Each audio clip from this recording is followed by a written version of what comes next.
Red colour করছি, তুমি যে কাজটা করবা এগুলোকে যেগুলো পড়াচ্ছে এগুলোই পড়লা, এগুলো বড় না, তোমাদের যে বইয়ে যা যা আছে এরকম অতটা বড় না, একটু ছোট ছোট আছে জিনিসপত্র, বাট একটু টেকনিক্যালি ভালো করে কানেক্ট করে পড়তে পারলে সুবিধা হবে। আমি সেই কাজটাই করবো আর কি। আসসালামু আলাইকুম প্রিয় শিক্ষার্থী, আজকে আমরা এসএসসি 25 ব্যাচ তোমরা যারা রয়েছে তোমাদের জন্য একদম লাস্ট মোমেন্ট রিভিশন যে একটা ক্লাস সেটা নিয়ে হাজির হয়েছি। তো সেখানে মূলত কি কাজটা করব, তোমার পরীক্ষার জন্য একদম গুছিয়ে দেওয়ার যে কাজটা, অর্থাৎ সিকিউ এর জন্য তুমি কোন চ্যাপ্টারগুলো পড়বা আর তুমি এমসিকিউ এর জন্য কোন চ্যাপ্টারগুলো আসলে তোমার দেখা দরকার।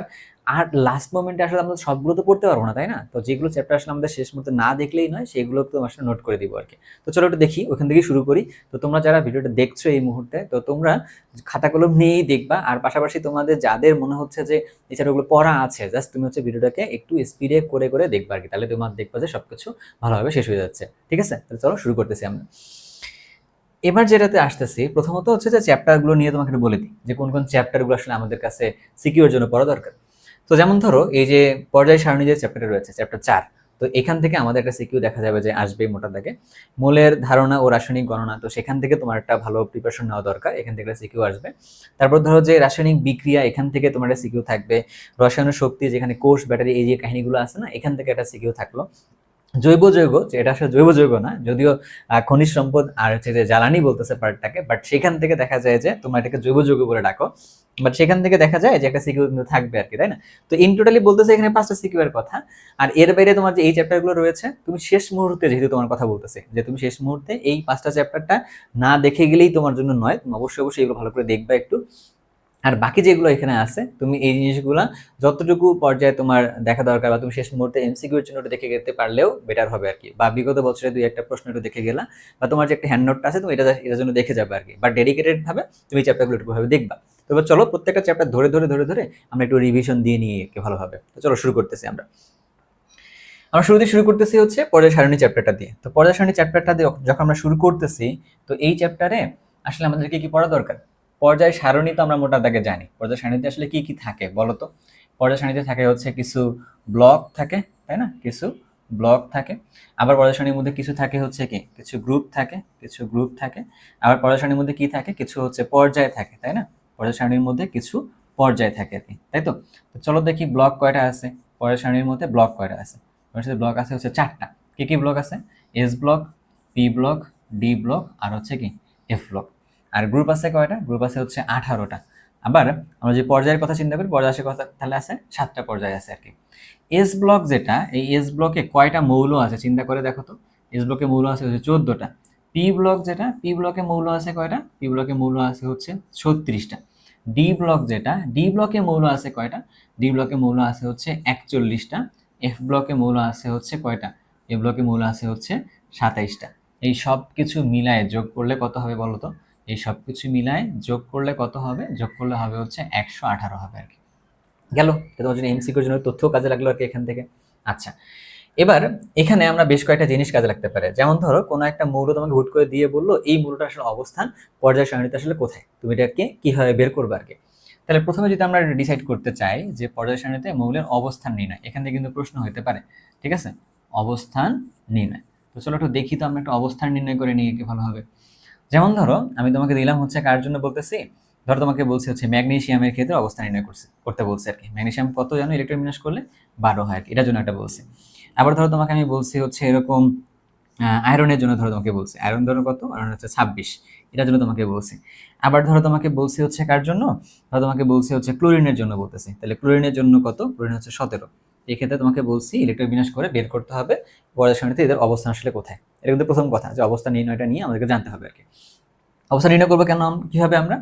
যে আগে এটা ইলেকট্রন বিন্যাস করবো, ইলেকট্রন বিন্যাস করার পরে এর সর্ববহিষ্ঠ স্তরটা লিখবো। ইলেকট্রন বিন্যাস করলাম, করে ধরো যে সর্ববহিষ্ঠ স্তরে কত থাকবে? 3s2 থাকবে। আবার এটা ইলেকট্রন বিন্যাস করলাম, সর্ববহিষ্ঠ স্তরে ইলেকট্রন বিন্যাস করলে কি থাকবে? 3d6 4s2 এরকম থাকবে। আমরা যদি এটা ইলেকট্রন বিন্যাস করি তাহলে সর্ববহিষ্ঠ স্তরে তাহলে কি থাকবে? 3s2 3p5। আমি কি করছি? শুধু সর্ববহিষ্ঠ স্তরটা এখানে করে লিখছি কিন্তু, ঠিক আছে? আচ্ছা, এবার চলো আমরা একটু হিসাব নিকাশ করে দেখি কি অবস্থা বা কি করতে হবে। সর্ববহিষ্ঠ স্তরে ইলেকট্রনটা কোথায় গেছে আর কি? এস অরবিটালে গেছে না, তাহলে একটা এস ব্লক মৌল কিন্তু। আচ্ছা, তখন আমার যে কাজ করা দরকার, এই এস এর মধ্যে যতটা ইলেকট্রন আছে ওই ইলেকট্রনের সংখ্যাটাই হচ্ছে তার গ্রুপ সংখ্যা আর কি। তাহলে যদি আমরা এখানে তোমার বলি তাহলে এইটার জন্য তাহলে গ্রুপ কত হবে? এটার জন্য তাহলে গ্রুপ কত হবে? এটার জন্য গ্রুপ হবে হচ্ছে 2, রাইট? আর এটার জন্য পর্যায় কত? সর্ববহিস্থ স্তরে, অর্থাৎ এই যে 3, 4 এগুলো যেগুলো লিখে রাখছি না আমরা, এগুলো হচ্ছে তাদের ক্ষেত্রে কি? এটা তাদের হচ্ছে পর্যায় সংখ্যা আর কি। তার পর্যায় সংখ্যা তাহলে কত হবে? এটার জন্য হচ্ছে তাহলে পর্যায়, যেটাকে আমরা ধরছি পিরিয়ড বলতেছি, এটা কত? এটা হলো হচ্ছে 3। এটা হচ্ছে তার অবস্থান। আচ্ছা, যদি আমরা এটা ক্ষেত্রে তাহলে বলি তাহলে কত হবে বলো তো? এইটা আবার দেখো সর্ববহিস্থ স্তরে সর্বশেষ ইলেকট্রনটা কোথায় প্রবেশ করছে? এস এ নাকি ডিতে? অবশ্যই ডিতে। আচ্ছা, ডিতে যাওয়া মানে তার মানে কি? এটা একটা ডি ব্লক মৌল। ডি ব্লক মৌল যদি হয় তাহলে মানলাম এটার জন্য তাহলে গ্রুপ সংখ্যা তাহলে কিভাবে বিচার করতে হয় আর কি?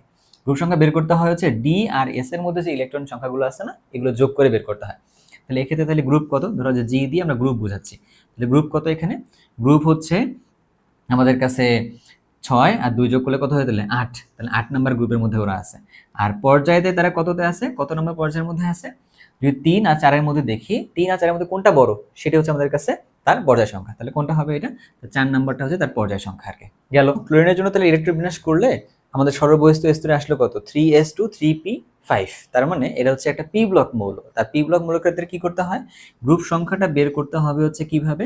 এই এস আর পি এর যে ইলেকট্রনটা আছে সেটা যোগ করতে হবে আর কি। যোগ করলাম 2 আর 5, এর সাথে এক্সট্রা করে আমাকে যোগ করতে হবে হচ্ছে 10 যোগ করতে হবে। তাহলে তখন কত হলো? তখন আসলো এটা হচ্ছে 17 আসলো আর কি। ঠিক আছে? আচ্ছা, এখন আমাদের কাছে আবার বিচার করা লাগবে এখানে হচ্ছে যে পর্যায় তাহলে কত? পর্যায় তাহলে কত হবে? 3 আছে, 3 আছে, তাহলে কত হলো? তাহলে সর্বোচ্চটা হচ্ছে 3, তাহলে সর্বোচ্চ তাহলে কত হলো? 3। তাহলে এইখানে ভাইয়া মনে হয় একটা কথা বললাম, তুমি এটা খেয়াল করছো কিনা, যে তোমাদের কাছে কয়েকটা জিনিস এখানে নিছিলাম। তোমার কাছে কয়েকটা জিনিস আমি এখানে নিছিলাম। কি কি জিনিস নিছিলাম একটু খেয়াল করে দেখো। কি কি জিনিস নিছিলাম একটু খেয়াল করে দেখো। বলছিলাম হচ্ছে যে ব্লকগুলো যখন ভিন্ন ভিন্ন যখন ব্লক হয় আর কি, ঠিক আছে, তখন গ্রুপগুলো কোনটা কোনটা হয়? তখন গ্রুপগুলো কোনটা কোনটা হয়? তখন গ্রুপ কি কি হয় একটু খেয়াল করতে হবে। আর মাঝখানে লিখে রাখলাম হচ্ছে ইলেকট্রন বিন্যাস। ইলেকট্রন বিন্যাস। সো পর্যায়ে এই অবস্থা নির্ণয় করাটা যেহেতু আসতে পারে, তো এই জন্য এটা শিখতেছি আমরা। এস ব্লক যদি হয় ইলেকট্রন বিন্যাস করলে তাহলে কি হয়? এন এস এক্স, তাহলে গ্রুপ সংখ্যা তাহলে কি হবে? এক্স। যদি এটা পি ব্লক যদি হয় তাহলে কি হবে? N S X N P Y, এরকম টাইপের ইলেকট্রন বিন্যাস থাকবে। তখন কি করতে হয়? এই এক্স আর পি, এক্স আর ওয়াই এর সাথে 10 যোগ করে দিয়ে গ্রুপ সংখ্যা বের করতে হয়েছে। যদি ডি ব্লক মৌল যদি একটা হয় তখন যেন কি হয়েছিল? এন মাইনাস ওয়ান ডি, তার উপর ধরলাম এক্স, এন এস ওয়াই, এরকম ধরো হয়, তাহলে এক্স প্লাস ওয়াই এটা যোগ করে দিতে হবে আর কি। ঠিক এই সেম কাজটা করে করে ভাইয়া কি করছি? গ্রুপ সংখ্যাটা বের করছি। আর পর্যায় সংখ্যাটা কি বের করছি? যে সর্বোচ্চ সংখ্যক যে এন এর মানটা থাকে এটা হচ্ছে তোমার, তার ক্ষেত্রে কি হবে? পর্যায় সংখ্যা হবে আর কি। ব্যাপারটা কি ক্লিয়ার হয়েছে? কোনো প্রবলেম আছে? নাই। তাহলে আমরা প্রথম পর্যায়ে কি দেখলাম? যে পর্যায় সারণীর থেকে কিছু এমসিকিউ এর জন্য বা অবস্থান নির্ণয় রিলেটেড যে সকল প্রবলেম হইতে পারে সেই প্রবলেমগুলো আমরা ক্লিয়ার করে নিয়েছি আর কি। এবার আসো পরের ধাপে যাইতেছি আমরা। এবার পর্যায় সারণী থেকে আমাদের কাছে আরো কি কি জিনিসপত্র দেখা দরকার। এবার তো গেলাম আমরা হচ্ছে পর্যায়ের মধ্যে। চলো একটু দেখি। আমাদের কাছে পর্যায়ের মধ্যে যাওয়ার আগে আমরা একটা জিনিস দেখে নিয়ে আসি, গ্রুপগুলো দেখি যে কোনগুলো গ্রুপকে কি কি বলে। ঠিক আছে, গ্রুপগুলোর নামগুলোকে আসলে কি কি বলে, কোন গ্রুপকে কি কি বলে খেয়াল করে দেখো তো তোমাদের কাছে মনে আছে কিনা। গ্রুপ 1 আছে। গ্রুপ 1 এর একটা নাম কি? গ্রুপ 1 এর নাম হচ্ছে ক্ষার ধাতু। গ্রুপ 1 এর নাম কি? ক্ষার ধাতু। পরীক্ষার প্রশ্ন হতে পারে খ নম্বরে, ক্ষার ধাতু কেন বলে গ্রুপ 1 এর মূলগুলোকে? একটা এক্সাম্পল আকারে লিখে রাখি এখানে, তাহলে সুবিধা হবে একবারে। ঠিক আছে, তোমার নোটটাকে পাওয়ার জন্য একটা কাজ করতে পারো, এই কমেন্ট বক্সের মধ্যে তুমি দেখবা তোমাদের কাছে একটা গ্রুপের লিঙ্ক দেওয়া আছে, তো এখানে তুমি গেলে এই ফাইলটাও পেয়ে যাবে আর কি। আচ্ছা, তো ধরো আমরা তোমাকে দিলাম হচ্ছে সোডিয়াম। সোডিয়াম একটা ক্ষার ধাতু কেন? কারণ সোডিয়ামের সাথে তুমি যদি পানির বিক্রিয়া দাও তখন কি তৈরি করে সোডিয়াম? তখন সোডিয়াম হচ্ছে সোডিয়াম হাইড্রো অক্সাইড গঠন করে। সোডিয়াম হাইড্রো অক্সাইড গঠন করে, সাথে সাথে কি এখান থেকে হাইড্রোজেন গ্যাস তৈরি করে। ঠিক আছে, তার মানে এই যে সোডিয়াম যেটা হাইড্রোক্সাইড যেটা তৈরি করছে, এইটা হলো একটা ক্ষার, এটা হলো একটা কি ক্ষার, এই জন্য এটাকে বলে কি ক্ষার ধাতু।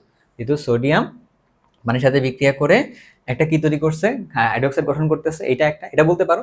আবার তুমি আবার এরকমও বলতে পারো যে কি বলতে পারো, যে সোডিয়াম এর সাথে অক্সিজেন বিক্রিয়া দিলে তখন কি উৎপন্ন হয়? সোডিয়াম অক্সাইড উৎপন্ন হয়।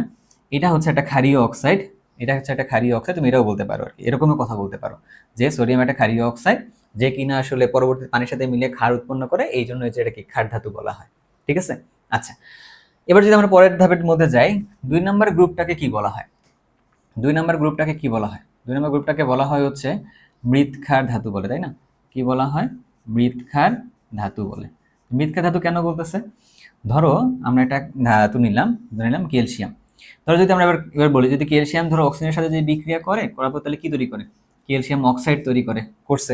তো সেই ক্যালসিয়াম অক্সাইডকে তুমি যদি আবার পানির সাথে যদি বিক্রিয়া দাও, ক্যালসিয়াম অক্সাইডকে তুমি যদি পানির সাথে বিক্রিয়া দাও বা পানিতে যদি দাও, তখন কি উৎপন্ন করে, ক্যালসিয়াম হাইড্রোক্সাইড উৎপন্ন করে।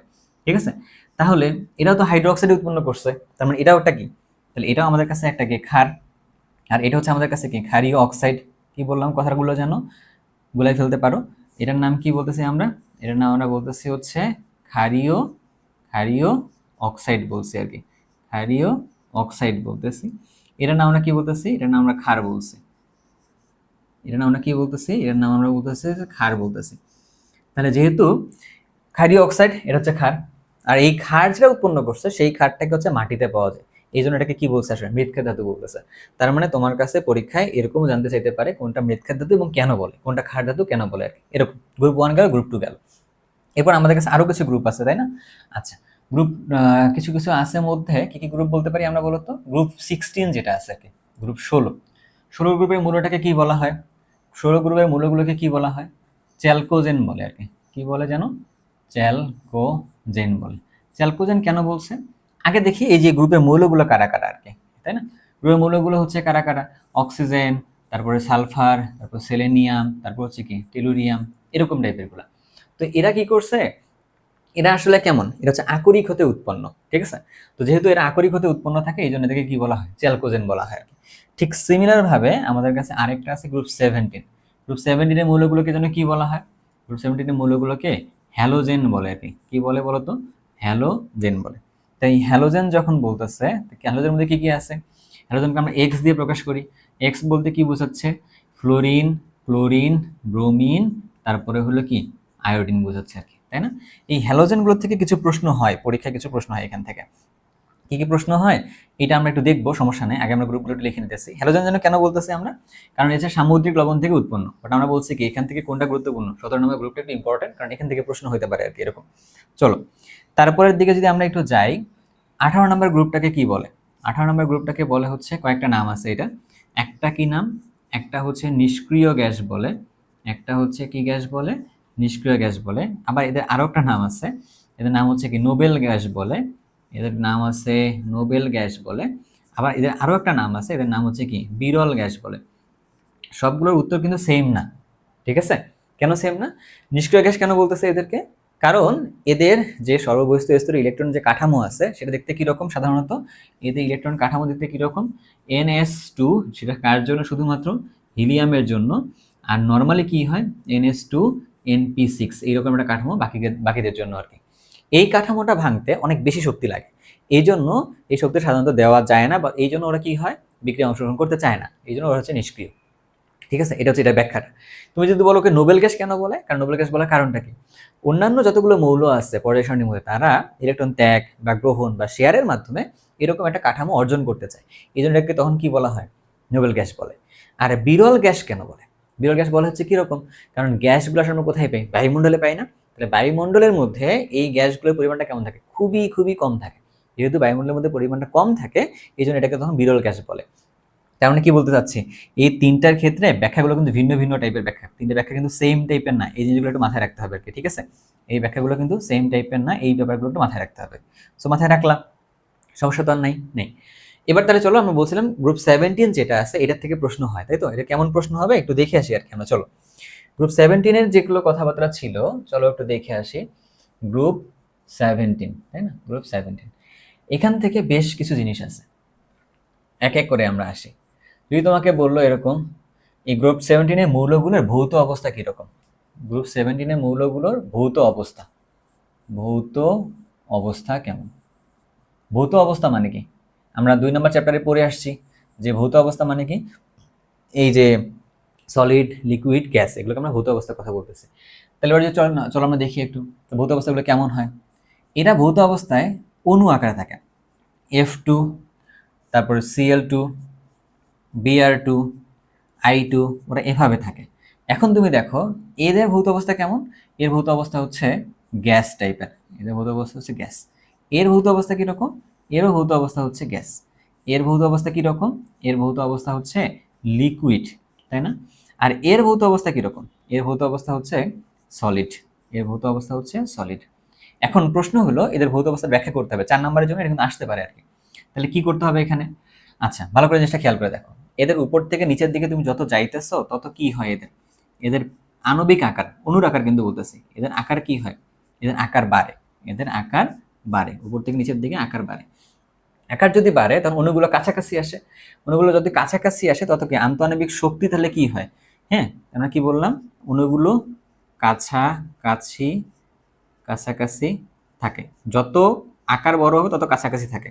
তাহলে যত আকার বড় হচ্ছে কাছাকাছি থাকা মানে কি, ওদের মধ্যে van der Waals attractive force বা ভ্যান ডার ওয়ালস আকর্ষণ বল যেটা আমরা জানি, এই বলটা তাহলে কি হয়, তাহলে এই বলটা কিন্তু তখন গিয়ে বাড়ে, তাই না? তো ভ্যান ডার ওয়ালস আকর্ষণ বল বাড়া মানে কি, ওদের মধ্যে আন্তঃআণবিক দূরত্ব যেটা, সেই দূরত্ব তাহলে কি হয়েছে, অনেক কমে গেছে। আন্তঃআণবিক দূরত্ব কমে যাওয়া মানে তাহলে মানে কি, যে আগে ছিল অনেক দূরে দূরে, এবার একটু কাছাকাছি বা আরেকটু কাছাকাছি আসছে।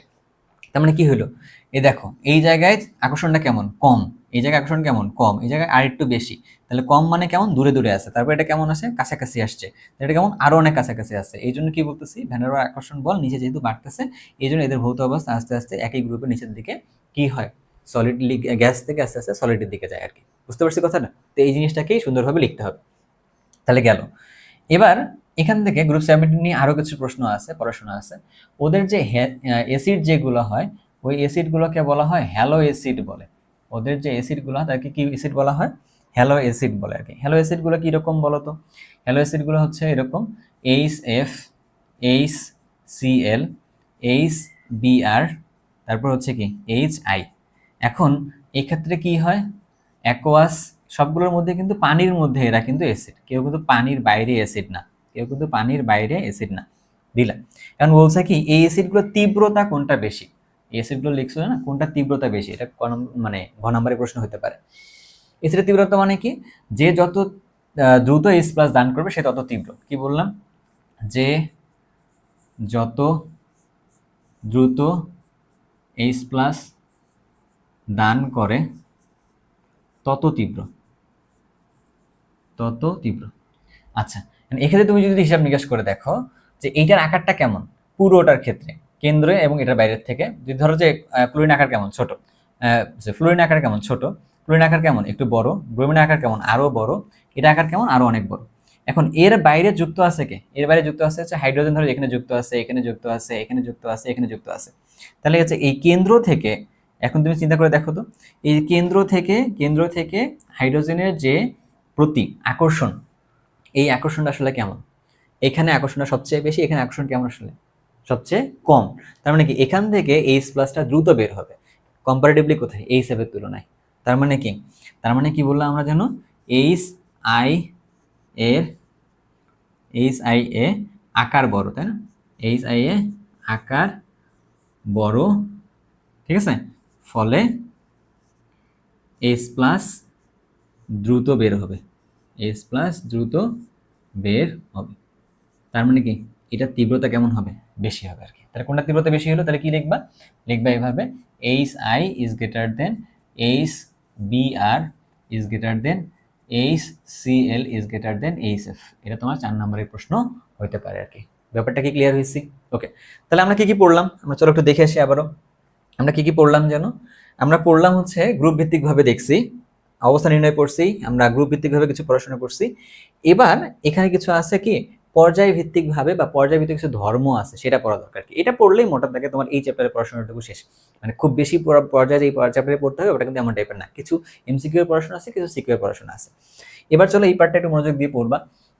সেটা হচ্ছে পর্যায়বৃত্ত কিছু ধর্ম আছে, পর্যায়বৃত্ত ধর্ম। তো এই ধর্মগুলা একটু গুরুত্বপূর্ণ, সেগুলো কোনগুলা বলো তো, মনে আছে? একটু খেয়াল করে দেখো ভালো করে। যেমন ধরো 1 নম্বরে আমরা লিখতে পারি হচ্ছে আকার, আমরা লিখতে পারি হচ্ছে আকার। আরেকটা কি বলতে পারি, আরেকটা হচ্ছে আমাদের কাছে আয়নীকরণ শক্তি, আয়নীকরণ শক্তি। আরেকটা কি আছে, আরেকটা আছে হচ্ছে ইলেকট্রন আসক্তি, ইলেকট্রন আসক্তি। আরেকটা কি আছে আমাদের কাছে, তড়িৎ ঋণাত্মকতা, তড়িৎ ঋণাত্মকতা। এখন তোমাকে প্রশ্ন করবে এগুলোর থেকে, ঠিক আছে? আচ্ছা, এবার আমরা একটা কথা তোমাকে বলে রাখি, এটাতে সুবিধা হবে, তোমার জন্য সুবিধা হবে এটাতে। তুমি এভাবে মনে রাখতে পারো এটা একটা শর্টকাট, তোমার জন্য সুবিধা হবে আর কি। ধরো যে আইথ 1/আকার, এটা মানে কি? এটার মানে হচ্ছে তুমি শর্টকাট কিন্তু মনে রাখার সুবিধার্থে, আকারে যদি বাড়ে তাহলে আইথ কি হবে? আকার যদি বাড়ে তাহলে আইথ হচ্ছে কমবে। এটা তো ঠিক আছে নাকি? আচ্ছা, এখানে একটু বলে রাখা ভালো, আইথ বলতে কি? এই আইথ বলতে বলতে যেটা বুঝাইছে, বলতে বলছে হচ্ছে আয়নীকরণ শক্তি। আইথ বলতে কি? আই দিয়ে কি বুঝাইছি? ই দিয়ে বোঝাচ্ছে হচ্ছে ইলেকট্রন আসক্তি, আর ত দিয়ে বোঝাচ্ছে হচ্ছে কি? এই তড়িৎ-ঋণাত্মকতা। তাহলে যদি পারমাণবিক আকারটা কোথাও দেখো বাড়ছে, তাহলে কি বুঝবা? তড়িৎ-ঋণাত্মকতা কমছে। ঠিক এইটার জন্য এইটা জিনিসটা দিয়ে দিছি। তাহলে তোমার জন্য এমসিকিউতে কাজে লাগবে, এবং তোমার এইটার জন্য পরীক্ষায় রিটেনে লেখার সময় তুমি এটাকে জাজ করতে পারো তোমার অ্যান্সারটা ঠিক হয়েছে কিনা। তো চলো একটু দেখি কি হয়। ওকে, সো শুরুতেই আমরা যাচ্ছি হচ্ছে আকার দিয়ে। আচ্ছা, আমরা আকার দিয়ে দেখি। এখন আমাদের শুরুতেই কাহিনী হলো কি? আকার দিয়ে, তাই না? আকার, আকারের ক্ষেত্রে কি হইলো? আকারের ক্ষেত্রে আমাদের কাছে আছে দুটা জিনিস পড়তে হয়। একটা হলো গ্রুপের ক্ষেত্রে, এদিক দিয়ে দেওয়া মানে হচ্ছে দিলাম পর্যায়, এদিকে দিলাম হচ্ছে গ্রুপ। একই গ্রুপে আকার কি হয়? একই গ্রুপে আকার হচ্ছে উপর থেকে নিচের দিকে বাড়ে। আর একই পর্যায়ে আকার কি হয়? একই পর্যায়ে আকার হচ্ছে বাম থেকে ডানে গেলে কি হয়? কমে, তাই না? এটা তো কেন বাড়ে, কেন কমে? কারণ উপর থেকে নিচের দিকে পর্যায়ে বাড়তেছে, আর এদিক থেকে যদি আমরা এদিকে যদি যাই, পর্যায়ে বাড়ে না, বরঞ্চ কেন্দ্রের মধ্যে পজিটিভ চার্জ এবং বাইরে নেগেটিভ চার্জের পরিমাণটা বাড়ে।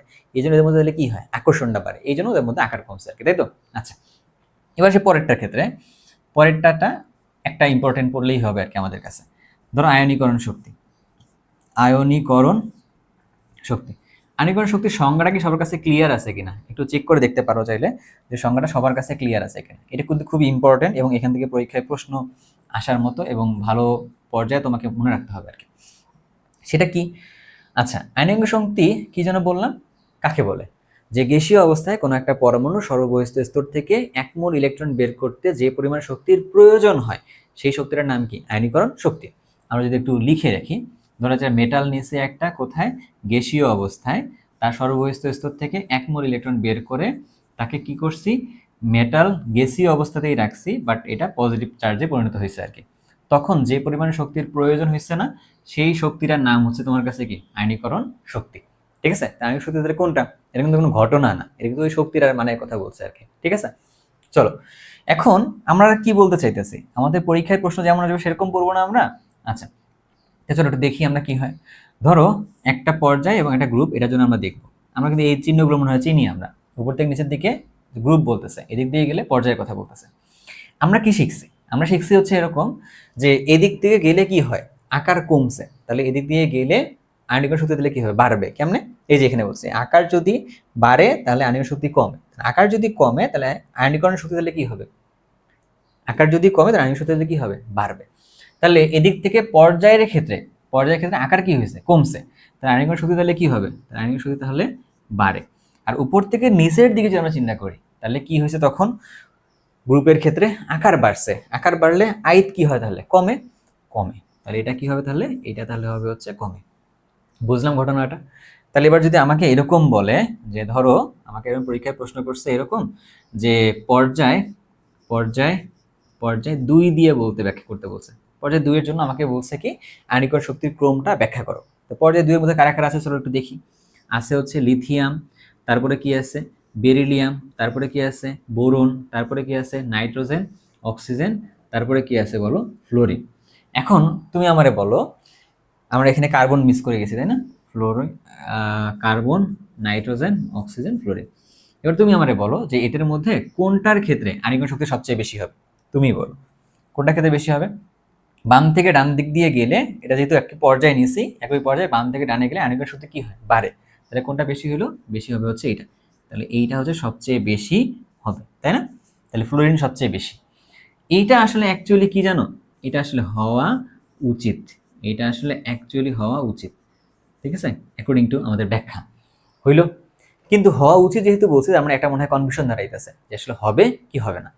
আসলে কনফিউশন আছে, কেন কনফিউশনটা আছে একটু ভালো করে খেয়াল করে দেখো তো, ভালো করে খেয়াল করে দেখো। এই যে বেরিলিয়াম তুমি যেটা নিছো না, এই বেরিলিয়ামের মধ্যে কি আছে? ইলেকট্রন বিন্যাসটা করলে 2s2, এটার ক্ষেত্রে কি আছে? 2s2 2p1, তাই না? তাহলে এবার তুমি দেখো তো এটার মধ্যে এই কাঠামো যেটা, এই যে 2s এর যে কাঠামোটা আছে, এটা কেমন? এটা হচ্ছে মোর স্টেবল না, মানে স্থায়ী তো। 2s2 যেটা, এটা হচ্ছে অধিক স্থিতিশীল, বাট এটা কেমন? কম স্থিতিশীল। তাহলে এই অধিক স্থিতিশীল অবস্থাটাকে ভাঙতে কেমন শক্তি লাগবে? বেশি শক্তি লাগবে। বাট তুমি দেখো উল্টাটা হয়েছে না, এখানে এরটা কম এরটা বেশি হয়ে গেছে না, তার মানে এখানে একটা ঝামেলা আছে। তাহলে এই ঝামেলাটাকে আমাদের এখন ঠিক করতে হবে। কিভাবে ঠিক করবা? এইটা আসবে হচ্ছে এইখানে, এইটা যাবে হচ্ছে এইখানে, ঠিক আছে? আবার তুমি একটু চিন্তা করে দেখো তো আরেকটা ঘটনা এখানে, এই যে নাইট্রোজেন যেটা, নাইট্রোজেনের যেটা কি আছে এখানে, 2s2 2s2 2p 2s2 2s2 2p3 আছে। আর এই অক্সিজেনের মধ্যে কি আছে? 2s2 2p4 আছে। তার মানে একটু খেয়াল করে দেখো তো আবার কি অবস্থা, এই যে এটা 2p3 দেখছো, 2p3 আর 2p4 এর মধ্যে কোনটা অধিক স্থিতিশীল? 2p3টা। তার মানে এটা যেহেতু অধিক স্থিতিশীল, তার মানে এটাকে ভাঙতে বেশি শক্তি লাগবে। তার মানে কি করতে হবে আমাকে এবার? আমাকে যে কাজটা করা লাগবে, আবার একটা ঝামেলা করতে হবে। এইটাকে দিতে হবে এইখানে, এইটাকে দিতে হবে হচ্ছে এখানে। তাহলে এইটা যদি করি তখন এটা কি অ্যাকচুয়ালি হবে। তাহলে এবার চলো রিভাইজ করে আমরা একটু লিখি। তাহলে রিভাইজ করে কি লিখবো? লিথিয়াম লিথিয়ামের জায়গাতেই আছে, কার্বন কার্বনের জায়গাতেই আছে, তাই না? কার্বন কার্বনের জায়গাতে, ফ্লোরিন ফ্লোরিনের জায়গাতেই আছে। তাহলে চেঞ্জ করছে কে? বেরিলিয়াম, বোরন আর নাইট্রোজেন আর অক্সিজেন। তাহলে কি হবে? এখানে আসবে হচ্ছে বোরন, এখানে যাবে হচ্ছে বেরিলিয়াম, তাই তো? আর এইখানে যাবে হচ্ছে কি? অক্সিজেন, এখানে যাবে হচ্ছে কি? নাইট্রোজেন। এবার তুমি হচ্ছে লিখো, তাহলে কোনটা বেশি স্থিতিশীল হইলো, মানে কোনটার ক্ষেত্রে আয়নীকরণ শক্তি বেশি হইলো? ফ্লোরিন, তারপরে কোনটা? নাইট্রোজেন, তারপর হচ্ছে অক্সিজেন।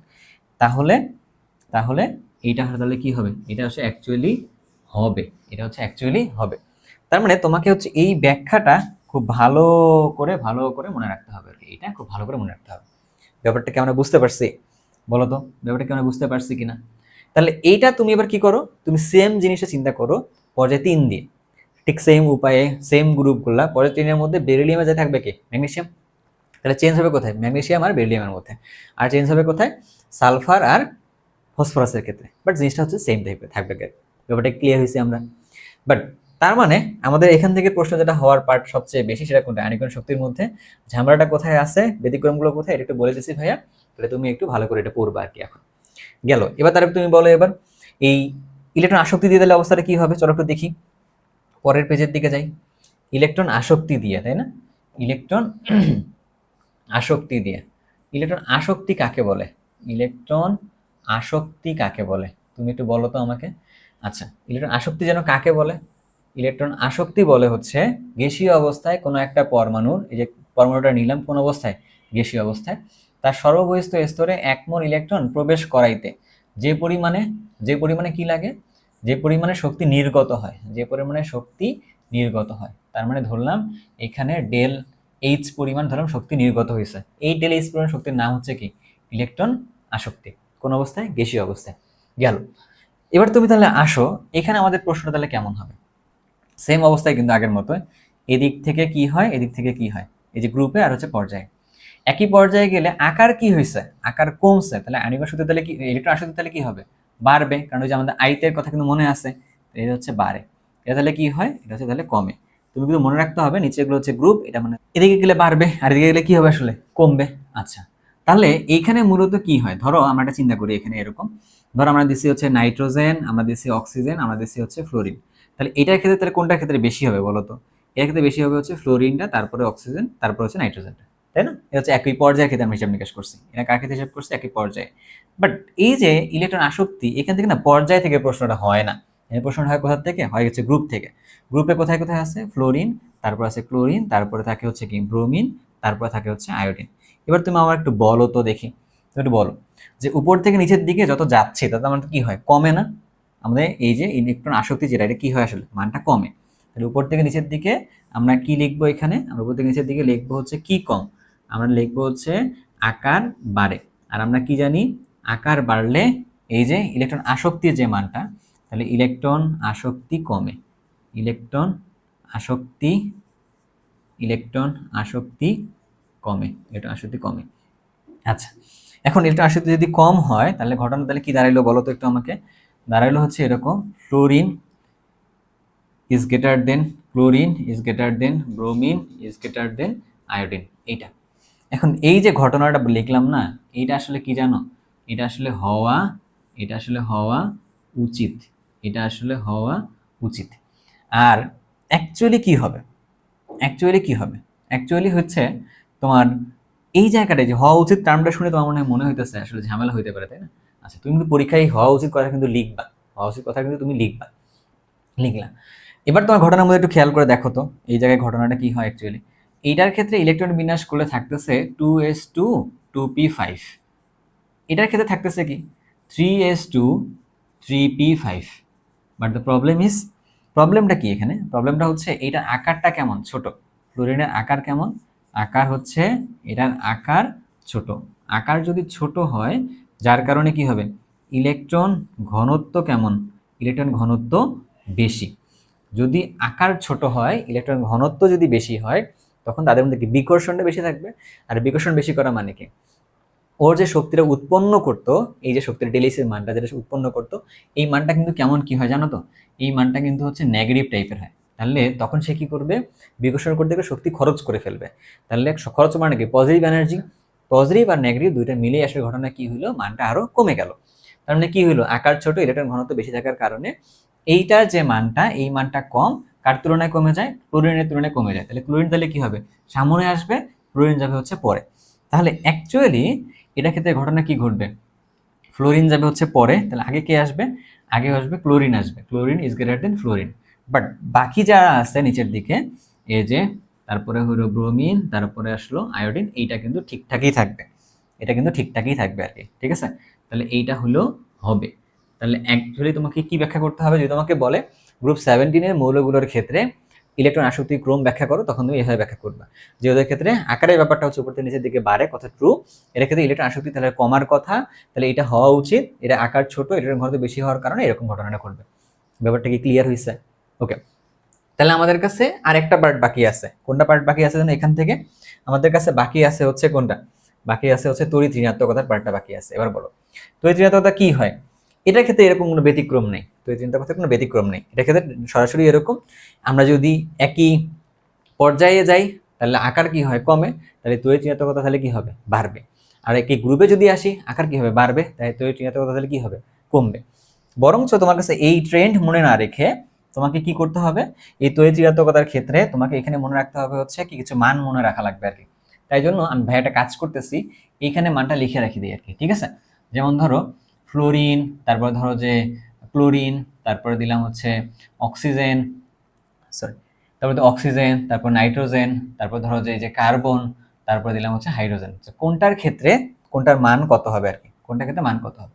এটার ক্ষেত্রে তৈরি মান হচ্ছে 4, এটার ক্ষেত্রে কত 3, এটা হচ্ছে 3.5, এটা হচ্ছে 3, এটা হলো 2.5, আর এটা হলো 2.1, ঠিক আছে। এই মানগুলো একটু মনে রাখবে আর কি, কথা কি ক্লিয়ার কিনা।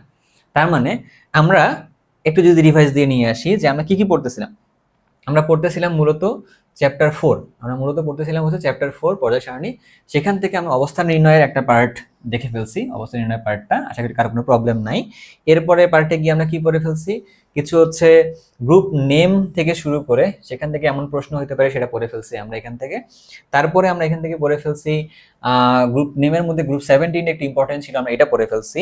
তারপরে আমরা কি পড়ে ফেলছিলাম, পর্যায়বৃত্ত ধর্মের মধ্যে এসে এই যে আকার, আয়নীকরণ শক্তি, ইলেকট্রন আসক্তি, এগুলো থেকে প্রশ্ন হয়, এটা আমরা এখান থেকে পড়ে ফেলছি আর কি।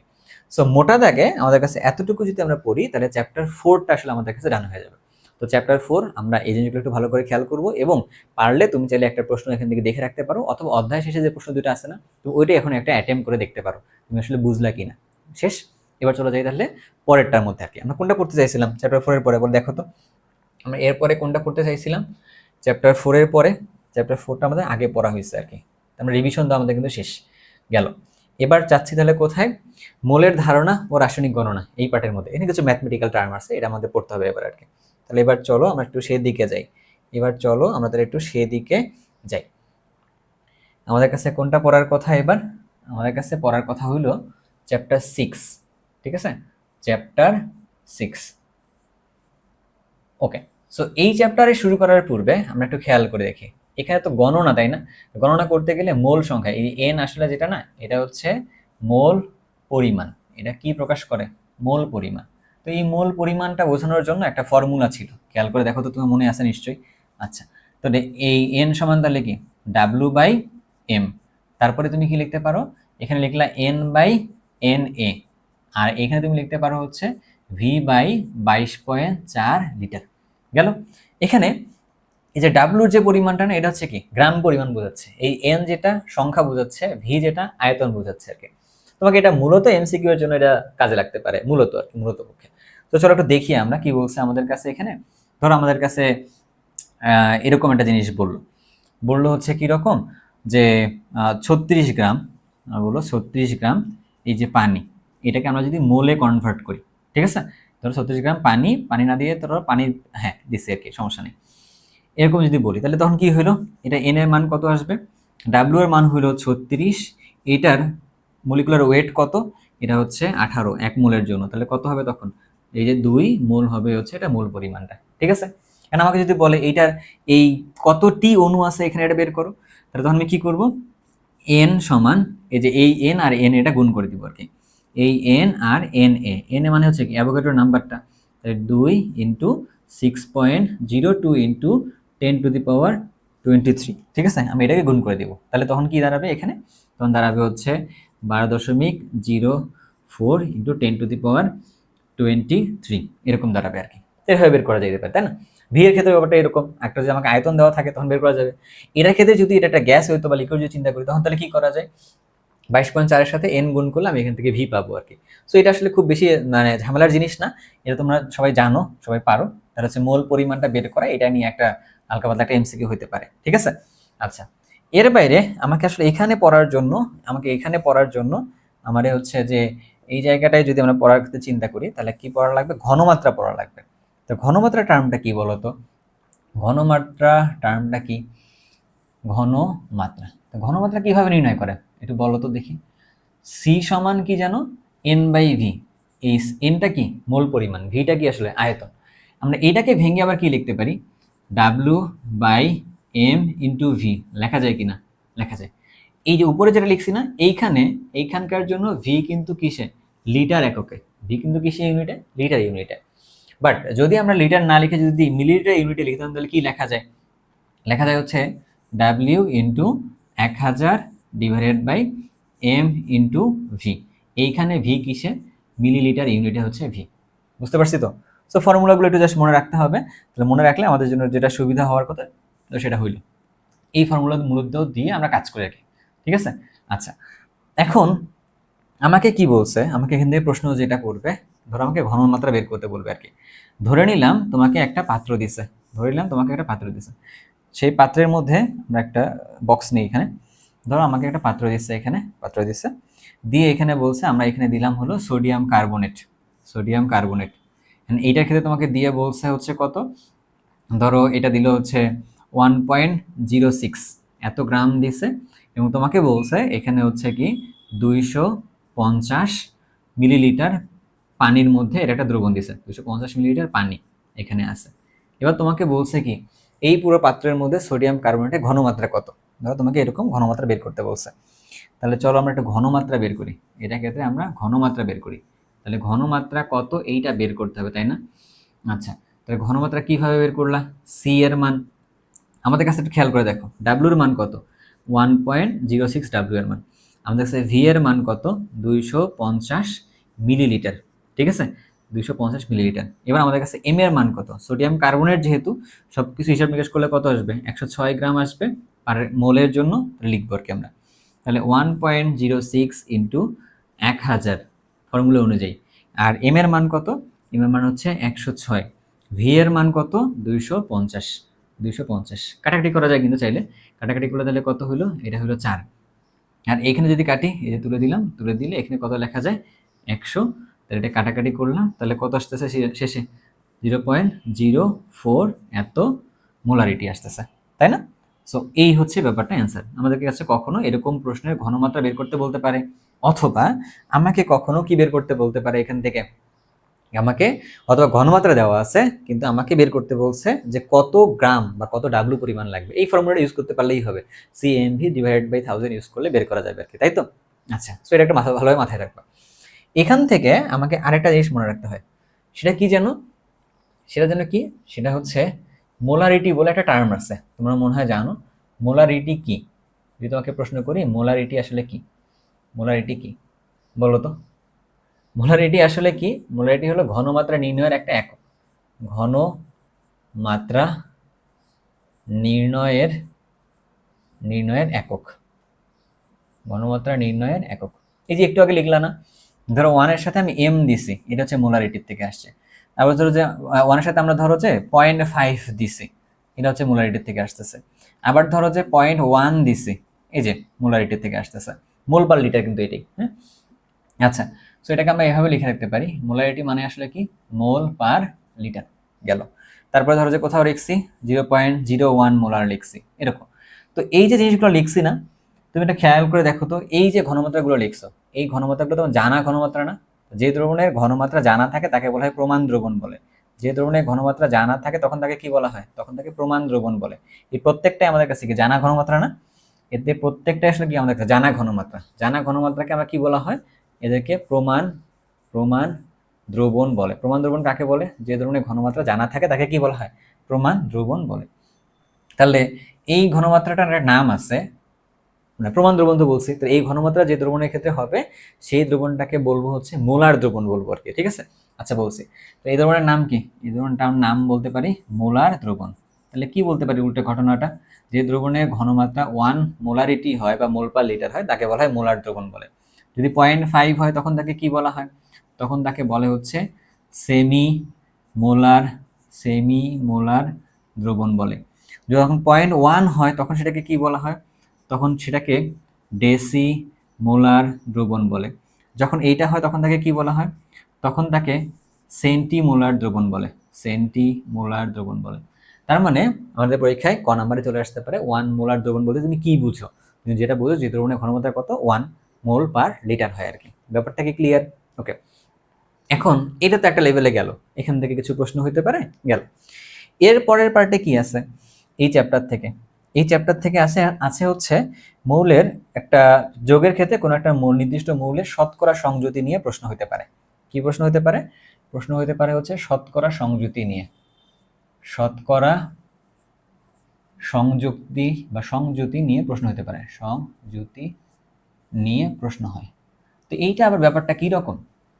ধরো আমরা দিলাম হচ্ছে কার জন্য, আমরা দিলাম হচ্ছে ধরো আমরা এটার জন্য দিই আর কি, কার জন্য দিলাম, সোডিয়াম কার্বনেট দিই আর কি। সোডিয়াম কার্বনেট দিলে একটু ঝামেলা হবে, কেন? খালি মুখে ক্যালকুলেশন করতে একটু ঝামেলা হবে। তো আমি ক্যালসিয়াম কার্বনেট দিছি, তাই না? আচ্ছা, তো ক্যালসিয়াম কার্বনেট দিয়ে তোমাকে বললাম এখানে, তারপরে হলো কার জন্য, কার্বন, এবার সে হচ্ছে যে অক্সিজেন, এবার সে হচ্ছে ক্যালসিয়াম আছে। প্রত্যেকের ক্ষেত্রে আমাকে শতকরা সংযুতি তুমি বের করে দেখাও। তখন তুমি কি করবা? তখন তুমি যে কাজটা করবা, শতকরা সংযুতি বের করে কেমনে, কার জন্য বের করবা বলো আগে? তুমি বের করবা হচ্ছে কার জন্য? তুমি বের করবা হচ্ছে প্রথম ভাবে কার্বনের জন্য বের করবা আর কি। তাহলে কার্বনের ক্ষেত্রে তুমি শতকরা সংযুতি বের করবা। তখন কার্বনের নিজস্ব যে পারমাণবিক ভর যেটা আছে না, ওইটা আগে দিবা। তাহলে সেটা কত? সেটা হচ্ছে 12, সেটা হচ্ছে 12। আর এক্ষেত্রে টোটাল যে ক্যালসিয়াম কার্বনেটের ভর সেটা তুমি দিবা হচ্ছে নিচে। এটার ভর কত জানো? এটার ভর হচ্ছে 100। এটা ভর কত? 100 ইন্টু কত হইল? 100%। তাহলে হিসাব নিকাশ করে দেখো তো কত আসে। 100 কেটে দেওয়া যায়, তাহলে কত থাকলো? 12% আছে হচ্ছে কার্বন। ঠিক আছে, আমার যদি কাটাকাটি করতে সুবিধা হয় এই জন্য আমি এটাকে নিচ্ছি। এবার যদি দিই আমরা কার জন্য, ধরো অক্সিজেনের ক্ষেত্রে দিলাম, তাহলে কি করতে হবে? অক্সিজেনের ভর কত? অক্সিজেনের ভর হচ্ছে 16। বাট এখানে অক্সিজেন আছে কয়টা? অক্সিজেন আছে 3টা। তাহলে 3 16 48 ডিভাইডেড বাই হলো 100 ইন্টু 100। 100 কেন নিছিলাম আমরা জানো? এই 100টা এই ক্যালসিয়াম কার্বনেটের ভর অনুসারে আর কি। তাহলে এটাকে হিসাব নিকাশ করলে তাহলে কত আসবে? 3 16 48% অক্সিজেন আছে। আবার যদি বলে ক্যালসিয়ামের ক্ষেত্রে বলে, ক্যালসিয়ামের ক্ষেত্রে যদি বলে তাহলে তখন কি করতে হবে? ক্যালসিয়ামের ক্ষেত্রে যদি আমাকে বলে তখন কি করব? ক্যালসিয়ামের ভর কত? ক্যালসিয়ামের ভর হচ্ছে কত জানো? 40। তাহলে 40 ইন্টু 1। 1 কেন? 1 হচ্ছে ক্যালসিয়াম আছে এখানে একটা, ডিভাইড বাই হচ্ছে 100 ইন্টু 100%। হিসাব নিকাশ করলে তাহলে কত হয়? 40%। তো এক্ষেত্রে পার্সেন্টেজ বের করাটা অনেক সহজ একটু, তাই না? একটু সহজ মানে ভালোই সহজ আর কি। তো এই পার্সেন্টেজগুলো তোমাদের কাছে ভিন্ন ভিন্ন যৌগ দিয়ে বলতে পারে আর কি, ভিন্ন ভিন্ন যৌগ দিয়ে বলতে পারে। সেটা মুখস্থ করার কিছু নেই, শুধুমাত্র তাদের ভর সংখ্যাটা উপরে ইনটু তাদের যতটা পরমাণু থাকে অতটা দিয়ে আর কি, তারপরে তার নিচে আণবিক ভর দিয়ে ভাগ ইনটু হচ্ছে 100 দিয়ে পার্সেন্টেজ দিয়ে গুণ আর কি। যদি তোমাকে বলো, তুমি যদি লেখো এই যে কার্বনের শতকরা পরিমাণ, তখন এখানে আর পার্সেন্টেজ দিও না। আর তুমি যদি বের করো যে কার্বনের পরিমাণ, তখন তুমি এখানে শতকরাটা দিলে আর কি। ব্যাপারটা কি ক্লিয়ার হয়েছে না সবাই? ওকে, তাহলে শতকরা সংযুতি যে পার্টটা আছে এখান থেকে পরীক্ষায় প্রশ্ন হইতে পারে, গ নাম্বারে বা ঘ নাম্বারে প্রশ্ন হতে পারে আর কি। গেল। এবার আমরা যদি বলে যে শতকরা সংযুতি দেওয়া আছে, শতকরা সংযুতি দেওয়া আছে, তাহলে এবার আমাকে বলা লাগবে কি যে কোনো একটা যৌগের ক্ষেত্রে তার আণবিক সংকেত কেমন হবে, ঠিক আছে? আচ্ছা, শতকরা সংযুতি থেকে আণবিক সংকেত বের করা যায়, কিভাবে বের করা যায়? আচ্ছা, এই জায়গাটাতে তোমাকে জাস্ট বলে রাখি আর কি, হ্যাঁ, আমি ওই ডিটেলসের দিকে না গেলেও হবে। তুমি কি করবা তখন? তুমি যে কাজটা করবা, এইগুলোই তো শতকরা সংযুতি, হ্যাঁ। আমরা এই যোগটা নিয়ে আমরা বিচার করে দেখাই, চলো। আমরা একটু আগে যেটা লিখলাম, আমরা দেখি যে ক্যালসিয়ামের ক্ষেত্রে পার্সেন্টেজ কত ছিল, ছিল হচ্ছে 40%। আমাদের কাছে অক্সিজেন ছিল কত, 48%।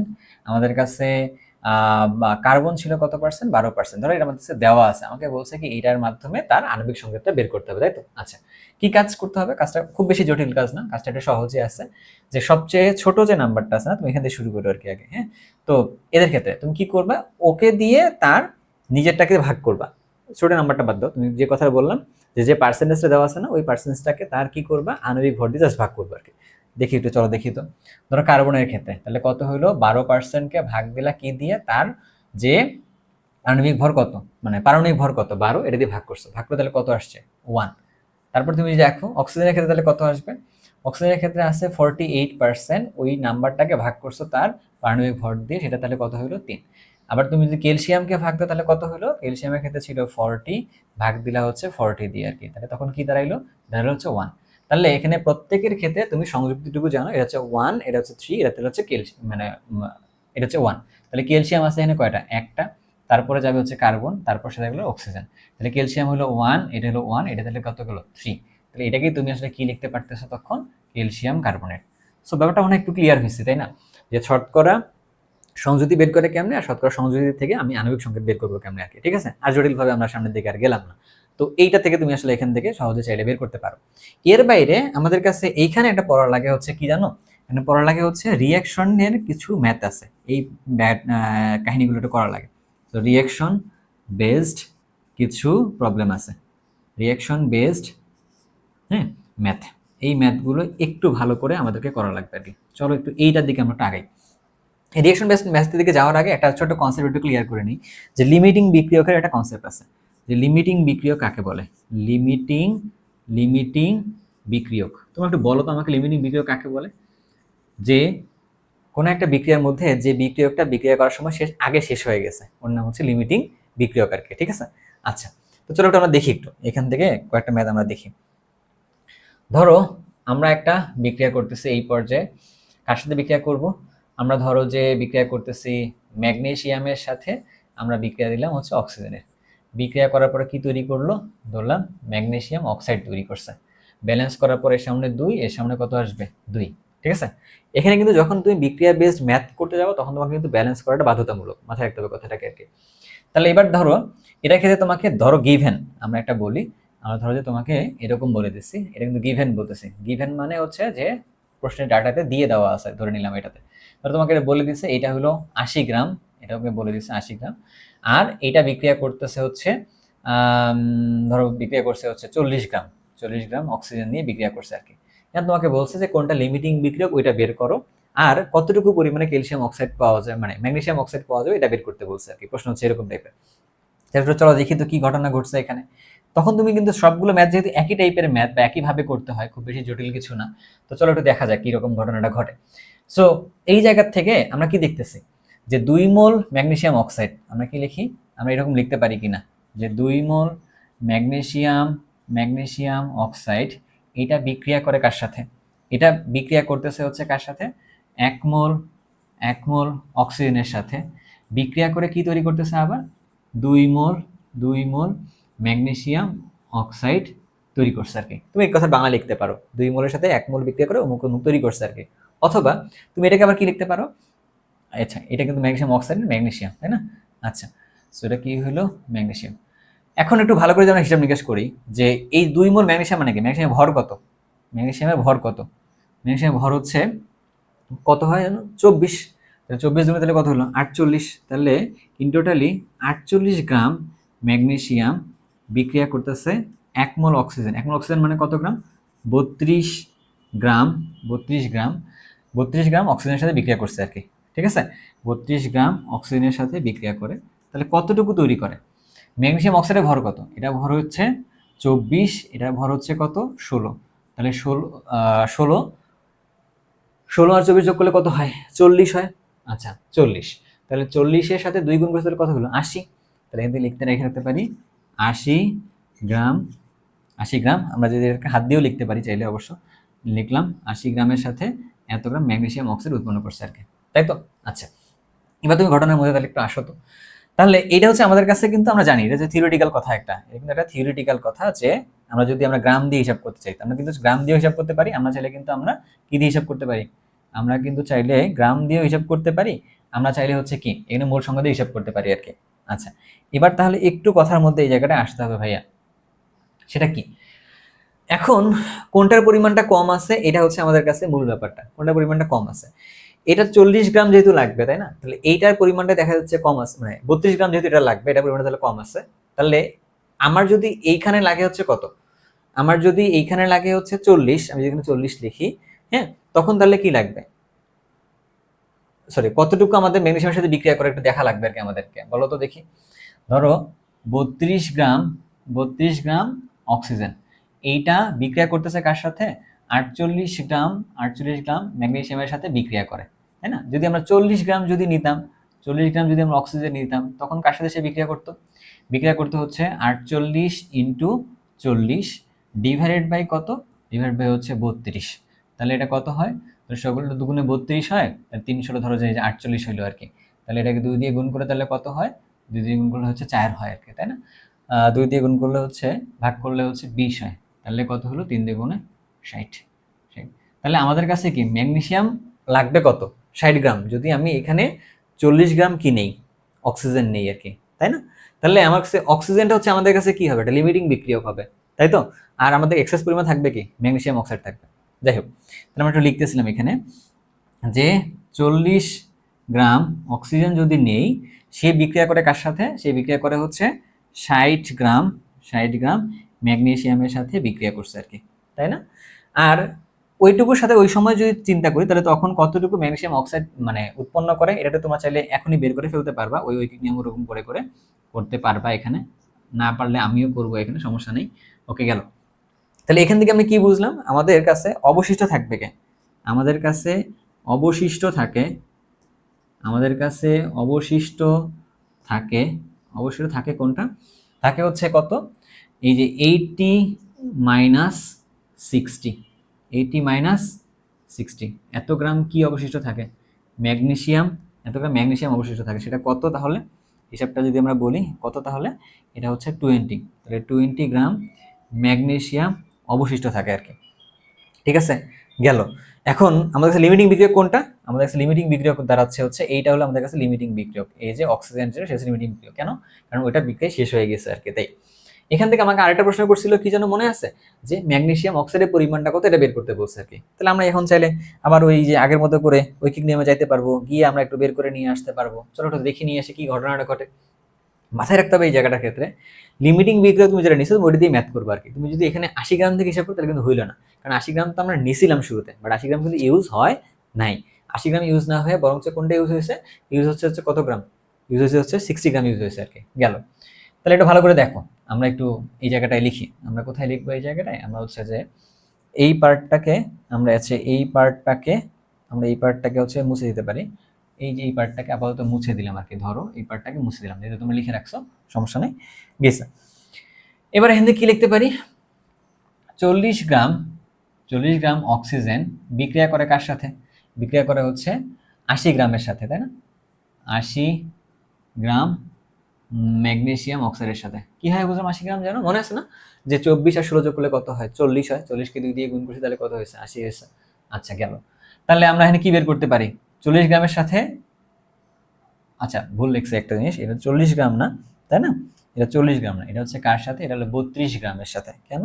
এই যে 32-এর সাথে 80, আমি এটা ভুল লিখছি এই জায়গাটায়। 32 গ্রামের সাথে বিক্রিয়া করে কত গ্রাম? 80 গ্রাম। বাট আমার কাছে ছিল কত আসলে? 40 গ্রাম। তাহলে আমি লিখলাম হচ্ছে কত? 40 গ্রাম অক্সিজেন। তাহলে কি হবে? 80 ইন্টু 40 ডিভাইডেড যাবে হচ্ছে 32, ডিভাইডেড যাবে হচ্ছে কত? 32 গেল। তাহলে এত গ্রাম হচ্ছে কি আমাদের কাছে থাকতেছে? ম্যাগনেসিয়াম অক্সাইড থাকলো। তাহলে এবার হিসাব নিকাশ করে বলো তো দেখি ঘটনা কি ঘটে। আচ্ছা, এখানে ধরো যে 16 দুগুণে 32, তাহলে 516 হচ্ছে 80 গেল আর কি। তাহলে এবার করলে কত হয়? 2 দিয়ে এটা কাটলে এটা থাকে হচ্ছে 20, তাহলে 20 ইন্টু 5 গুণ করে তাহলে কত হয়? 100। তাহলে হচ্ছে এই যে 100 গ্রাম ম্যাগনেসিয়াম অক্সাইড। তাহলে ম্যাগনেসিয়াম অক্সাইড তাহলে কতটুকু উৎপন্ন হইলো? এক্ষেত্রে 100 গ্রাম ম্যাগনেসিয়াম অক্সাইড উৎপন্ন হবে আর কি। 100 গ্রাম ম্যাগনেসিয়াম অক্সাইড উৎপন্ন হবে। সুন্দর করে লিখি একটু, 100 গ্রাম। সো এই হচ্ছে ব্যাপারটা। আমাদের কাছে প্রশ্ন করতে পারে কয়েকটা টাইপের এখানে। এক, অবশিষ্ট কত এটা বের করতে বলতে পারে। আরেক বের করতে বলতে পারে কি রকম, লিমিটিং বিক্রিয়া কোনটা এটা বের করতে বলতে পারে। আমাকে বের করতে বলতে পারে যে উৎপাদ কতটুকু উৎপন্ন হয়েছে এটা বের করতে বলতে পারে। সো একটা ম্যাথ দিয়ে আমরা আসলে মাল্টিপল জিনিস নিয়ে আসলে কাজ করছি। সো এটা রিভিশন দেওয়ার জন্য আমার মনে হয় এটা একটা ভালো কাজ হতে পারে। তো তুমি যে কাজটা করবা, তুমি শুরুতেই আসলে এটা পজ করে নিজে অ্যান্সার করার চেষ্টা করবা, তারপর তুমি আসলে পরের ভিডিওটুকু সামনে দেখবা আর কি। ক্লিয়ার কথাটা? ওকে, এবার আমরা এখান থেকে আরেকটা পার্ট একটু দেখবো, দেখলে আমাদের সুবিধা হবে। সেটা কি যেন আছে? সেটা হইলো, ধর তোমরা দিলাম হচ্ছে এরকম সোডিয়াম,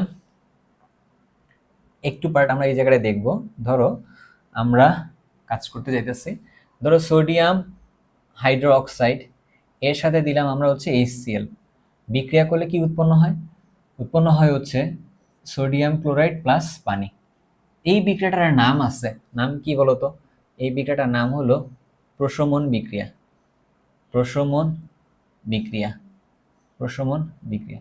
প্রশমন বিক্রিয়া কেন বলছে? যে বিক্রিয়ার মধ্যে অ্যাসিড থেকে আসা H+ আর ক্ষার থেকে আসা OH- বিক্রিয়া করে যখন কি তৈরি করে? 1 মোল যদি পানি তৈরি করে তখন তাকে কি বলা হয়? তখন তাকে বলে হচ্ছে কি? প্রশমন বিক্রিয়া বলে। ঠিক আছে? আচ্ছা, এই প্রশমন বিক্রিয়া করার সময় যে তাপ উৎপন্ন হয়, ডেল এইচ পরিমাণ তাপ, তাকে আমরা বলতেছি কত? -57.3, -57.32, তাই না? আচ্ছা, এত 32 বা 34 যেটা দেওয়া আছে আর কি, এত কিলোজুল পার মোল, এই পরিমাণ তাপ উৎপন্ন হয়। এই তাপটার নাম কি? এই তাপটার নাম কি বলতে পারবা? এই তাপটার নাম হচ্ছে প্রশমন তাপ বলে। এই তাপটার নাম কি বলে ভাই? প্রশমন তাপ বলে। প্রশমন তাপ কাকে বলে? যে যে বিক্রিয়া করার সময় আমরা কি বলতেছিলাম, যে 1 মোল H+ 1 মোল OH- মিলে যখন 1 মোল পানি তৈরি করে তখন যে তাপটা উৎপন্ন তার নাম কি বলে? প্রশমন তাপ বলে আর কি। ব্যাপারটা কি ক্লিয়ার হয়েছে? আচ্ছা, মাথায় রাখতে হবে যত মোল পানি উৎপন্ন হবে তত দিয়ে এটাকে গুণ করা লাগবে। যদি তুমি দেখো এখানে সালফিউরিক অ্যাসিড নিছো এবং এটার কারণে তুমি 2 মোল পানি উৎপন্ন হয়েছে, তখন এটাকে 2 দিয়ে গুণ করা লাগবে আর কি। ব্যাপারটা কি ক্লিয়ার? ওকে, প্রশমন তাপ কাকে বলে প্রশ্ন হতে পারে, একটা প্রশমন বিক্রিয়া কি এটা প্রশ্ন হতে পারে। তো গেল একটা। আমাদের কাছে কোথা থেকে শুরু করছিলাম আমরা মনে আছে? আমাদের অরিজিন ভুলে যেতে যাচ্ছি না। আমরা শুরু করছিলাম হচ্ছে, আমরা কোথা থেকে? আমরা শুরু করছিলাম হচ্ছে চ্যাপ্টার 6-এ। চ্যাপ্টার 6-এর মধ্যে কি করছি? মোল পরিমাণ বের করা যায়, ঘনমাত্রা বের করা যায়, এটা পড়ছি। পড়ার পরে আমরা গিয়ে কি করছি? আমরা এখান থেকে মোলারিটি পড়ছি, শতকরা সংযুতি পড়ছি। শতকরা সংযুতি থেকে আমরা কি করতে পারি? আণবিক সংকেত বের করতে পারি, সেটা দেখছি। আমরা এখান থেকে আবার এই যে ম্যাথ দেখছি, আমরা এখান থেকে আবার হচ্ছে যে প্রশমন তাপের পার্টটাও পড়ে ফেলছি আর কি। এবার তোমরা আমাকে বলো, আমরা শুরুতে যেন কোথায় ছিলাম? ছিলাম হচ্ছে এখানে, এই যে মোলের ধারণা ও রাসায়নিক গণনা। এখান থেকে কিছু ম্যাথ ছিল, আমরা এখান থেকে করে আমরা একটা আগায় রাখছি আর কি। এবার যাবো তাহলে কোথায়? যাবো হচ্ছে রাসায়নিক বিক্রিয়ার মধ্যে। ঠিক আছে? আচ্ছা, সো এই যে তোমার রিভিশনটা দিচ্ছ না, তো এই রিভিশনগুলো দেওয়ার ক্ষেত্রে কি জাস্ট আমি যে কাজটা করতেছি, যে তোমাদের সাথে সাথে সাথে সাথে করে একটু রিভাইজ করে করে রাখতেছি কোন টপিকগুলো কিভাবে পড়বা বা না পড়বা। তুমি কি করবা? এই যে চ্যাপ্টারগুলো আমি রেড কালার করছি, তুমি যে কাজটা করবা এগুলোকে, যেগুলো পড়াচ্ছি এগুলোই পড়লা আর কি। পারলে তুমি একটা করে প্রশ্ন একটা নিজের প্র্যাকটিসের জন্য একটু সলভ করলা, বা তুমি বিগত বছর একটা দুটো প্রশ্ন দেখলা এই চ্যাপ্টারগুলোর জন্য দেখলা আর কি। বাকি চ্যাপ্টারগুলো তুমি এভাবেই নিজে একটু রিকল করতে পারলে ভালো। এর জন্য তুমি যে কাজটা করতে পারো, তুমি হচ্ছে যে একটা সাদা কাগজ নাও, নিয়ে চ্যাপ্টারটার নাম লিখো, তোমার মাথায় যা যা আছে ওটিতে ওখানে রিফ্লেক্ট করাও আর কি। তুমি দেখবা এখান থেকে তোমার প্র্যাকটিসটা খুব ভালো হইতেছে। আর সবচেয়ে বড় কথা হচ্ছে এরকম যে আগামী যেহেতু পরীক্ষা আমাদের 29 তারিখে, তার মানে হচ্ছে কি পরীক্ষার আগে পেনিক করা যাবে না।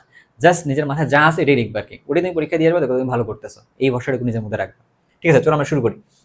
রাসায়নিক বিক্রিয়া চ্যাপ্টারের মধ্যে আমরা যাই। রাসায়নিক বিক্রিয়া চ্যাপ্টারের মধ্যে গিয়ে আমরা ভাগ করব।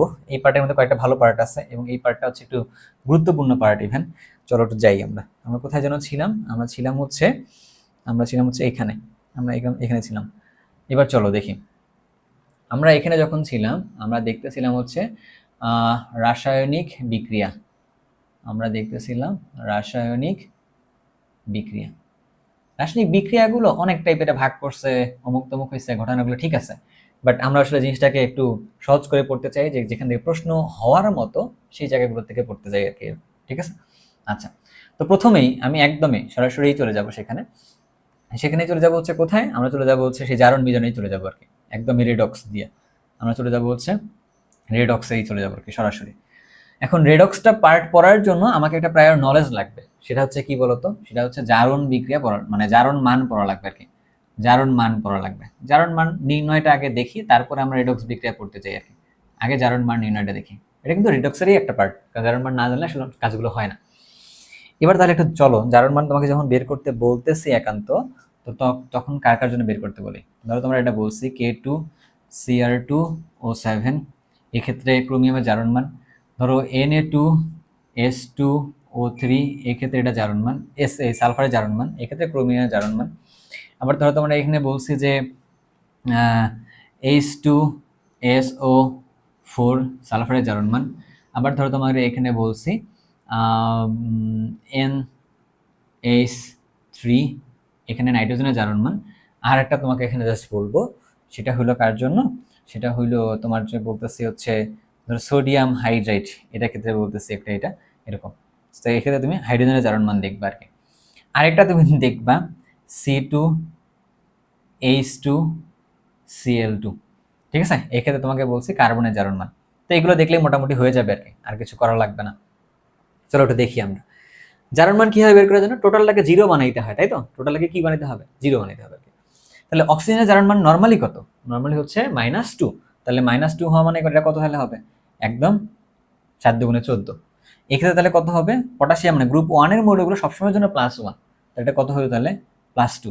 তাহলে এই টোটালটা তাহলে কত, জিরো বানাইতে গেলে কি করতে হবে আমাকে, তাহলে এটা তাহলে হইতে হবে হচ্ছে +12 হইতে হবে। তাহলে দুইটা ক্রোমিয়ামের জন্য +12, তাহলে একটা ক্রোমিয়াম তাহলে কত হবে, তাহলে দুইটা ক্রোমিয়ামের জন্য +12 হলে একটা ক্রোমিয়াম তাহলে কত হবে, +6 হবে আর কি। ব্যাপারটা কি ক্লিয়ার হয়েছে?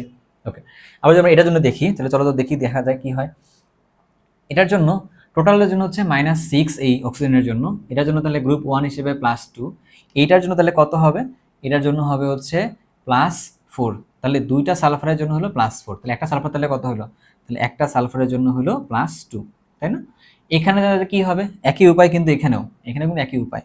একই উপায় তাহলে কি, -4 মানে হচ্ছে 4টা আছে, 4 দুগুণে -8, এটা হচ্ছে +2, এটা তাহলে কত হবে, +6। তাহলে সালফার তাহলে কত হলো, সালফার হচ্ছে +6 গেল।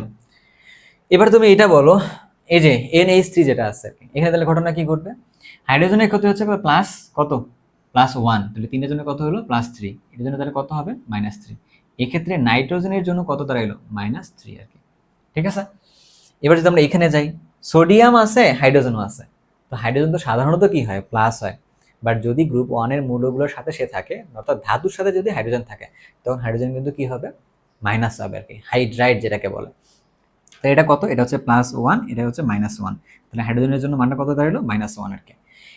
এইখানে যদি দেখি হাইড্রোজেন আছে, তার মানে +2, কারণ হাইড্রোজেন নরমালি +2 হয়, ধাতুর সাথে শুধুমাত্র সেটা মাইনাস হয়, গেল। এটা তাহলে কত হলো, -2, তাহলে -2 তো 0 অলরেডি হয়ে গেছে, তাহলে এটা তাহলে বাকি থাকতো কত, 0। তাহলে এখানে কার্বনের জারণ মান কত, এখানে কার্বনের জারণ মান হচ্ছে 0।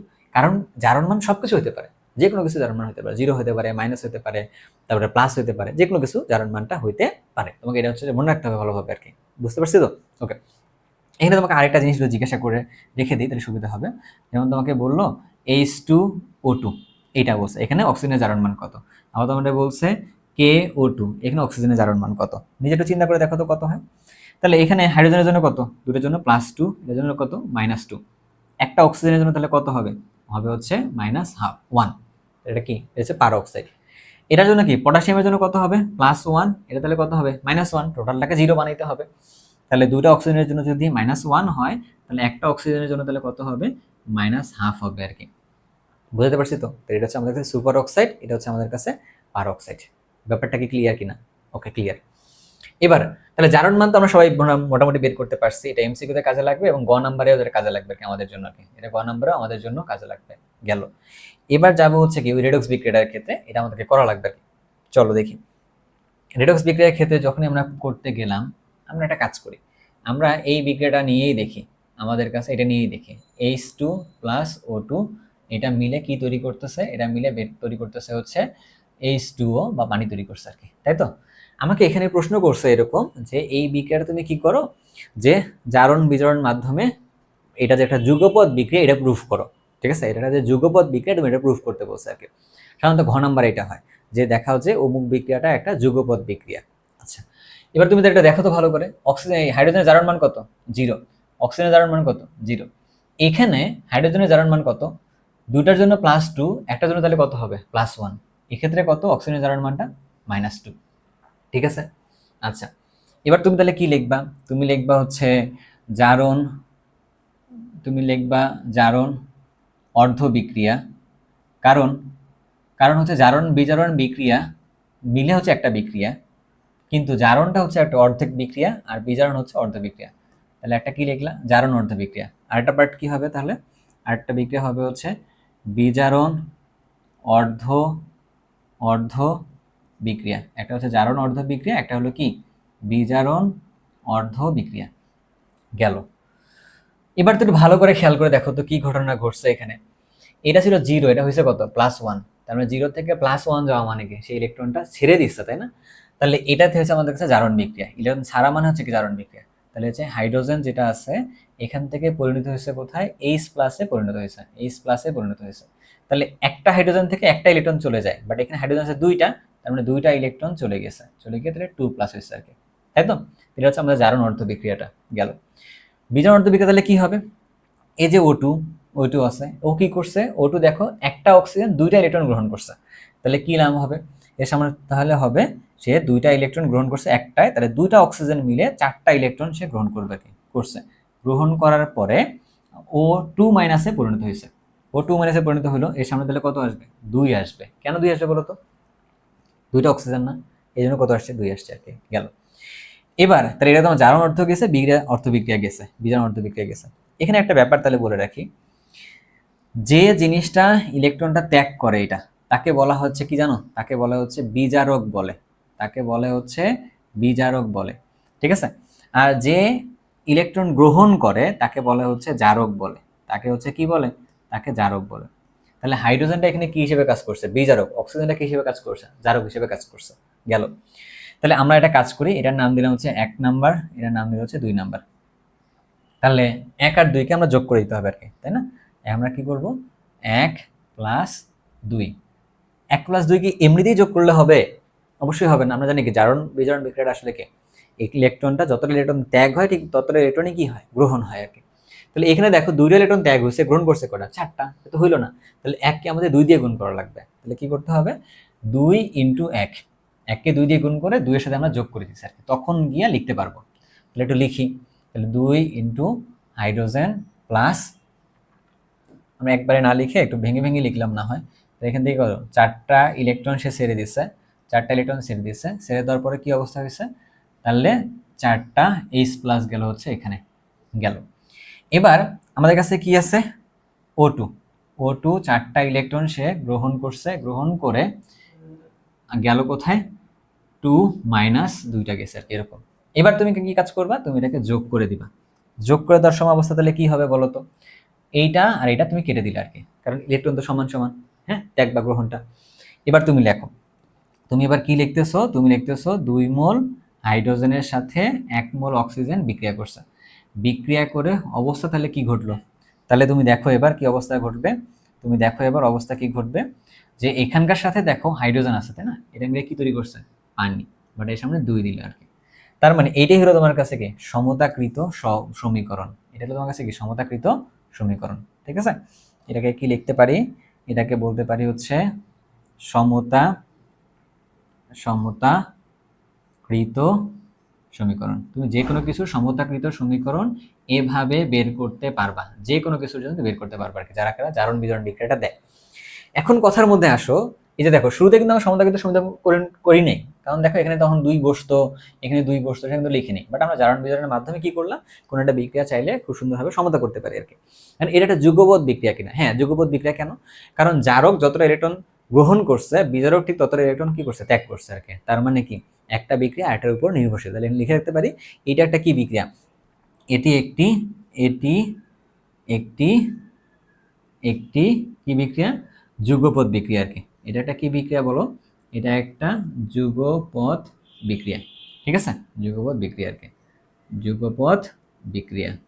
ক্লিয়ার? ওকে। এখন এখানে আরেকটা ছোট পার্ট হতে মনে রাখতে হতে পারে, আমাদের কাছে কাজে লাগবে, সেটা হলো বিজারক আর জারক সম্পর্কে একটা পার্ট মনে রাখতে হবে আর কি। এখানে এই যে জারক বিক্রিয়া হয় কার মাঝখানে, জারকের সাথে বিজারকের বিক্রিয়া হয়, তাই না?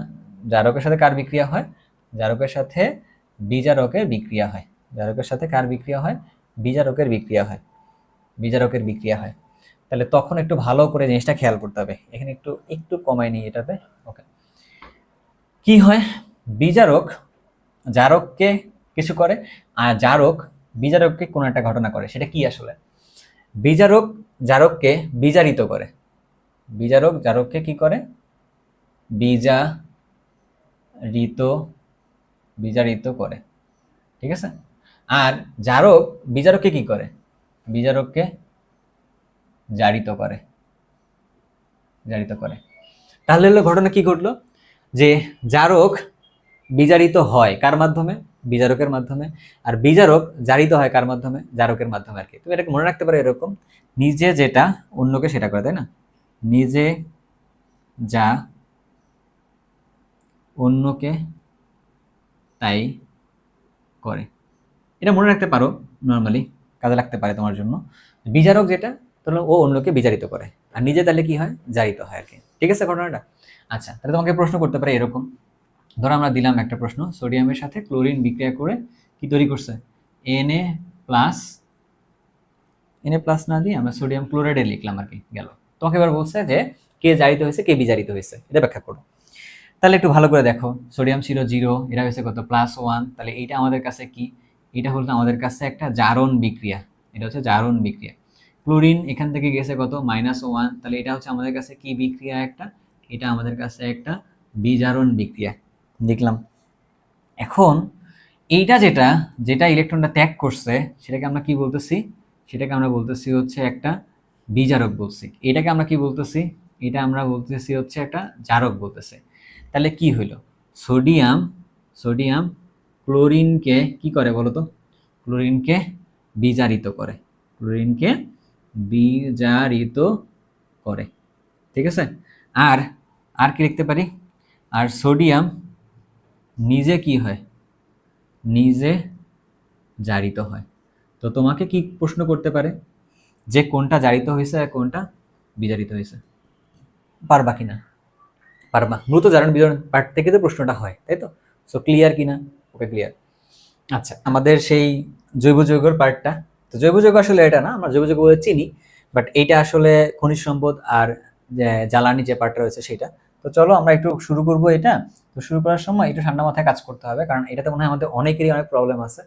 বাট জিনিসটা কিন্তু অতটাও বড় না, তোমাদের যে বইয়ে যা যা আছে এটা কিন্তু অতটা বড় না, একটু ছোট ছোট আছে জিনিসপত্র। বাট একটু টেকনিক্যালি ভালো করে কানেক্ট করে পড়তে পারলে সুবিধা হবে, আমি সেই কাজটাই করবো আর কি। তো চলো একটু দেখি যাই, সেখানে আমরা গিয়ে শুরু করি আর কি, জৈব রসায়নের ওই পার্টটা শুরু করবো, রাইট? আচ্ছা, এখন এটা হচ্ছে আমাদের কত নাম্বার চ্যাপ্টার, এটা হচ্ছে আমাদের চ্যাপ্টার নাম্বার হচ্ছে 11, চ্যাপ্টার নাম্বার হচ্ছে 11। এখন এখন এই পার্টে তোমার কাছে কি কি আছে, চ্যাপ্টারে তো জিনিসপত্র মোটামুটি ভালোই আছে, আগে একটু খেয়াল করতে হবে যে আমাদের কি কি পড়তে হবে আর কি। ধরো আমাদেরকে বলছে প্রথমত হাইড্রোকার্বন, হাইড্রোকার্বন কাকে বলে এটা বলো তো আগে, হাইড্রোকার্বন কাকে বলে, হাইড্রোকার্বন কাকে বলে? যদি কোথাও কার্বন থাকে প্লাস হাইড্রোজেন থাকে, তাকে বলা হচ্ছে হাইড্রোকার্বন বলে। আর হাইড্রোকার্বন এর জাতক, হাইড্রোকার্বন এর জাতক কাকে বলে? যদি কোথাও কার্বনের সাথে কার্বনের সাথে হাইড্রোজেন, হাইড্রোজেনের ব্যতি রেখে, হাইড্রোজেন ব্যতি রেখে যদি কি থাকে, অক্সিজেন, নাইট্রোজেন, ফসফরাস, সালফার বা হ্যালোজেন, এগুলো যদি থাকে, তখন ওইটাকে হাইড্রোকার্বনের জাতক বলে। আর হাইড্রোকার্বনের জাতকগুলোকে একত্রে একত্রে এই দুইটাকে কি বলা হয়?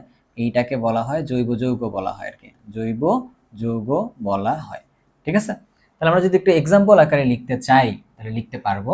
ধরো আমরা কয়েকটা জিনিস দিলাম, এইটা একটা দিলাম, আমরা ধরো H2CO3 দিলাম, আমরা ধরো যে CH4 দিলাম, C6H5Cl দিলাম। ঠিক আছে, এগুলো খালি তুমি একটু হিসাব নিকাশ করে দেখো কোনটা জৈব যৌগ কোনটা জৈব যৌগ না। এটা জৈব যৌগ না, এটা জৈব যৌগ না, এটা জৈব যৌগ, এটা জৈব যৌগ। বাট এই দুটো যে জৈব যৌগ না, এটা এমসিকিউ আকারে আসতে পারে আর কি, এটা একটা মূল পার্ট গেল। আচ্ছা, এখন আসো কথার মধ্যে যে হাইড্রোকার্বনটা যে আমরা লিখলাম, এই হাইড্রোকার্বনের ভাগগুলো কি কি আছে, এই ভাগগুলোর থেকে কিছু কাজে লাগবে আর কি আমাদের। এখন আমরা নিয়েছিলাম শুরুতে কি হাইড্রোকার্বন, হাইড্রোকার্বন নিয়েছিলাম। এই হাইড্রোকার্বন তুমি দুই ভাগে ভাগ করতে পারো, শুরুতে দুই ভাগে ভাগ করতে পারো। একটা হলো কি সম্পৃক্ত, একটা হলো কি তোমাদের কাছে অসম্পৃক্ত আর কি। একটা হলো তোমাদের কাছে কি আছে, একটা হলো তোমাদের কাছে আছে সম্পৃক্ত, সম্পৃক্ত। আরেকটা তোমার কাছে কি আছে, আরেকটা তোমার কাছে আছে হলো অসম্পৃক্ত, অসম অসম্পৃক্ত আছে, অসম্পৃক্ত আছে। এখন সম্পৃক্ত কাকে বলতেছে আর অসম্পৃক্ত কাকে বলে আর কি। যদি কার্বন কার্বন একক বন্ধন থাকে তখন সেটাকে বলা হচ্ছে সম্পৃক্ত, এগুলো হচ্ছে সম্পৃক্ত হাইড্রোকার্বন। যেমন ধরো আমরা কি লিখতে পারি, অ্যালকেনগুলা, আমরা কি বলতে পারি, অ্যালকেনগুলা হচ্ছে সম্পৃক্ত আর কি। ঠিক আছে, আর অসম্পৃক্ত কাকে বলে, যদি কোথাও কার্বন কার্বন ডাবল বন্ড থাকে অথবা কার্বন কার্বন যদি ট্রিপল বন্ড থাকে, অর্থাৎ অ্যালকিন, অ্যালকিন, অ্যালকিন আর হচ্ছে কি অ্যালকাইন, এরা তোমাদের কাছে কি আসলে বলো তো ভাইয়া, এটা হলো তোমাদের কাছে অসম্পৃক্ত হাইড্রোকার্বন। তাহলে অসম্পৃক্ত অসম্পৃক্ত এখান থেকে একটা ভাগ করে ফেললাম আর কি আমরা, বুঝতে পারছি? ওকে, এর বাইরে, এর বাইরে আমাদের কাছে কি কি আছে আরো, আমাদের কাছে আরো ভাগ করতে পারবো, আমরা ভাগ করতে পারবো একটা হলো মুক্ত শিকল, আমরা ভাগ করতে পারবো কি আসলে একটা, তোমাদের বই অনুযায়ী করতেছি আপাতত, মুক্ত শিকল। আর একটা কি করতে পারি, বদ্ধ শিকল করে ফেলতে পারি আর কি। একটা হলো মুক্ত শিকল, আর একটা তোমার কাছে কি করতে পারি আমরা, বই অনুযায়ী করতেছি যেহেতু, বদ্ধ শিকল, বদ্ধ শিকল করতে পারি আর কি। এখন এক্সাম্পল লিখি আমরা, চলো। মুক্ত শিকলের মধ্যে কি কি পড়তেছে, ওই অ্যালকেন অ্যালকিন অ্যালকাইন, যেমন ধরো এগুলো হলো আমাদের কাছে মুক্ত শিকলের মধ্যে পড়ছে, এগুলো হচ্ছে আমাদের কাছে মুক্ত শিকলের মধ্যে পড়ছে। এটা হচ্ছে অ্যালকিন, এটা লিখছি ধরো যে আমরা অ্যালকাইন লিখতেছি, ধরো আমরা এগুলারে অ্যালকাইন, এই যে অ্যালকাইন। তো এটার নাম হচ্ছে বিউটেন, এটার নাম হচ্ছে বিউটেন, 4 কার্বন যেহেতু বিউটেন।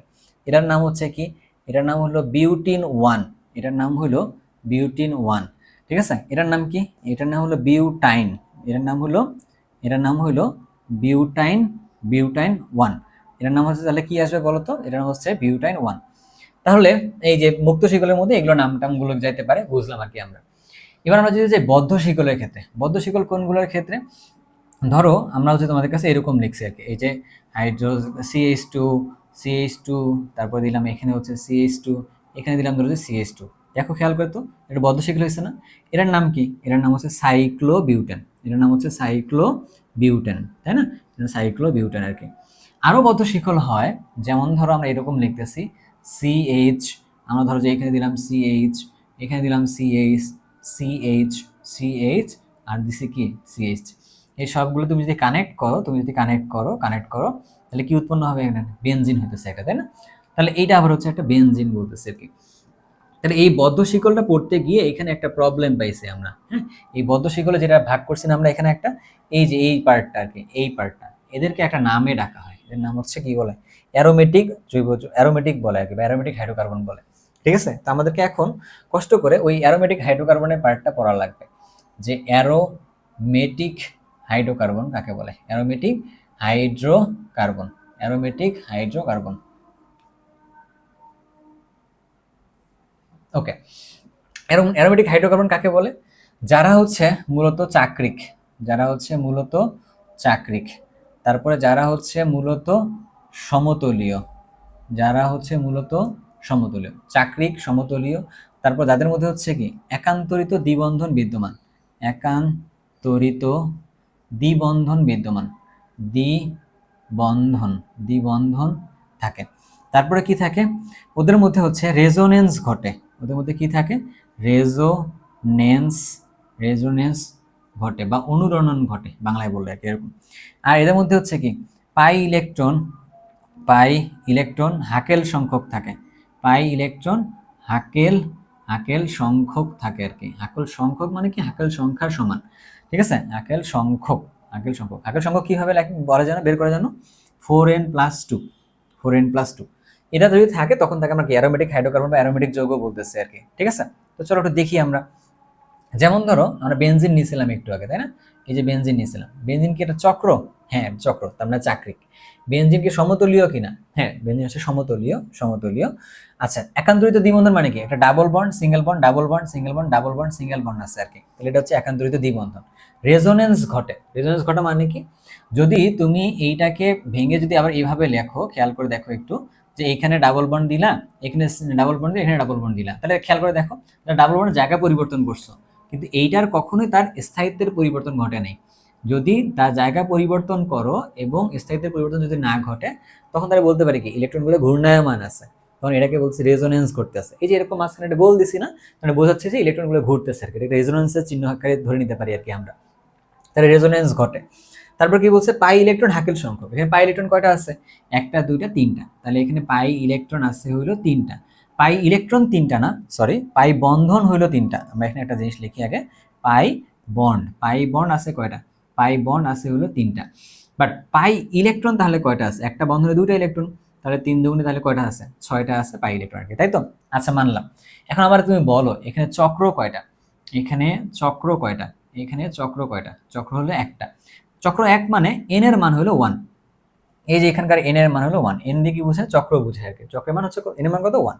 এন এর মান যদি 1 হয়, তাহলে তুমি আমার একটু বলো তো হাকেল নাম্বারটা তাহলে কত হবে? হাকেল নাম্বার কত হবে? 4 × 1 + 2, তাহলে কত হয়? তাহলে হচ্ছে 6 হয় আর কি। তাহলে দেখো তো, হাকেল নাম্বার 6, পাই ইলেকট্রনের সংখ্যাও 6, মিলে গেছে না সবকিছু? তখন আমরা বলতে পারি বেনজিন একটা অ্যারোমেটিক যৌগ। পরীক্ষায় প্রশ্ন হবে যে বেনজিন একটা অ্যারোমেটিক যৌগ প্রমাণ করো, কেমন প্রমাণ করবা? তখন বললা বেনজিনের ক্ষেত্রে এই যে এইরকম ঘটনাগুলো সবগুলো মিলে যায়, এই জন্য বেনজিন একটা কি অ্যারোমেটিক যৌগ। তাহলে এবার তোমরা আমাকে বলো তো এইটা একটা অ্যারোমেটিক যৌগ কিনা, এইটা একটা অ্যারোমেটিক যৌগ কিনা, এই যে এইটা একটা অ্যারোমেটিক যৌগ কিনা আর কি। দেখো খেয়াল করে দেখি, এখানে চাকরিক চাকরিক সমতলীয় একান্তরিত দ্বিবন্ধন আছে কিনা? এই যে double bond, single bond, single bond, double bond, তার মানে কি এটাই তো ওর কাছে নাই, ওর কাছে কিন্তু একান্তরিত দ্বিবন্ধন না নাই। তাহলে মানলাম ঝামেলা আছে। রেজোনেন্স করছে কিনা? না। এখানে যদি এটা দেই, এটা যদি এখানে দেই, তখন কিন্তু আগের মতো আর মিললো না। আবার যদি এরকম করি, পাই ইলেকট্রন কয়টা আছে? দুইটা পাই বন্ধন মানে 4টা পাই ইলেকট্রন আছে, বাট একটা রিং মানে এন এর মানটা 1, তাহলে হাকেল সংখ্যা আসে কত? 6। তাহলে কি বললাম, এখানকার জন্য হাকেল সংখ্যা আসে 6, বাট আমি দেখতেছি পাই ইলেকট্রন আছে হচ্ছে 4। তার মানে কি অবশ্যই ভাই এটা মিললো না। যেহেতু মিললো না, তাহলে কি বলতে পারি? এটা আসলে আমাদের কাছে এটা আসে অ্যারোমেটিক যৌগ না। তাহলে কোনটি অ্যারোমেটিক যৌগ, কোনটি অ্যারোমেটিক যৌগ না, এটা নিয়ে একটা প্রশ্ন হইতে পারে আর কি তোমাদের কাছে। সো এটা তোমাদের কাছে খুব সুন্দর হবে, এইগুলোর ভিত্তিতে কি উত্তর দিবে আর কি। বুঝতে পারছি? এর পরের যেগুলো পার্ট আছে, এরপরে তোমার বইয়ের মধ্যে কি কি আছে তুমি চিন্তা করে দেখো তো। এই যে তোমার বইয়ের মধ্যে এইগুলো আছে, আর এইচ, আর এইচ, আর এইচ মানে আবার কি? CN H 2N 2N + 1, এটা হচ্ছে এইচ, তাই না? ভালো করে জিনিসটা বুঝো।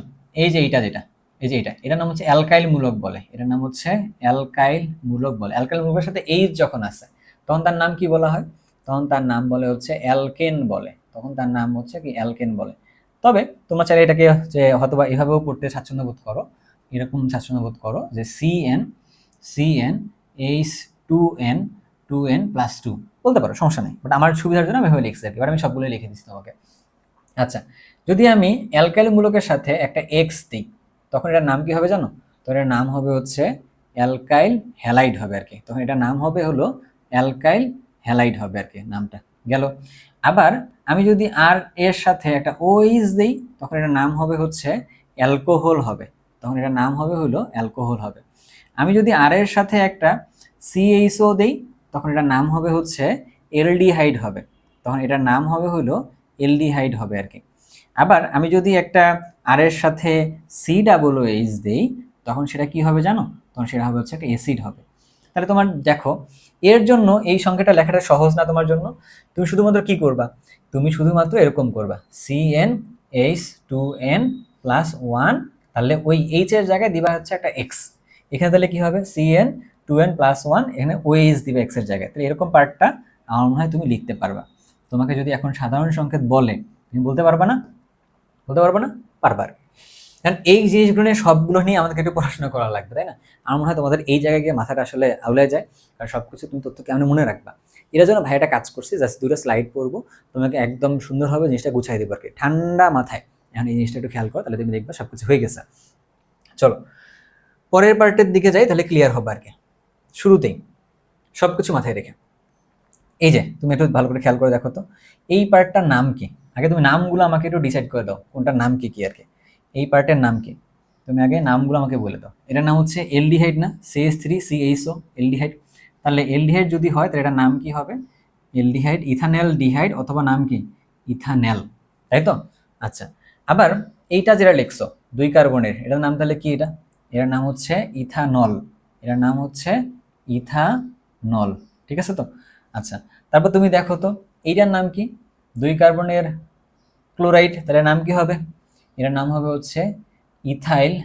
এটার নাম হবে ইথাইল ক্লোরাইড। এটার নাম হবে ইথাইল ক্লোরাইড, ঠিক আছে? আচ্ছা, এটার নাম তাহলে কি হবে? এটা 2 কার্বনের একটা অ্যালকিন, তার নাম হবে তাহলে কি? এটার নাম হবে হচ্ছে ইথিন হবে আর কি, এটার নাম ইথিন। এটার নাম কি হবে?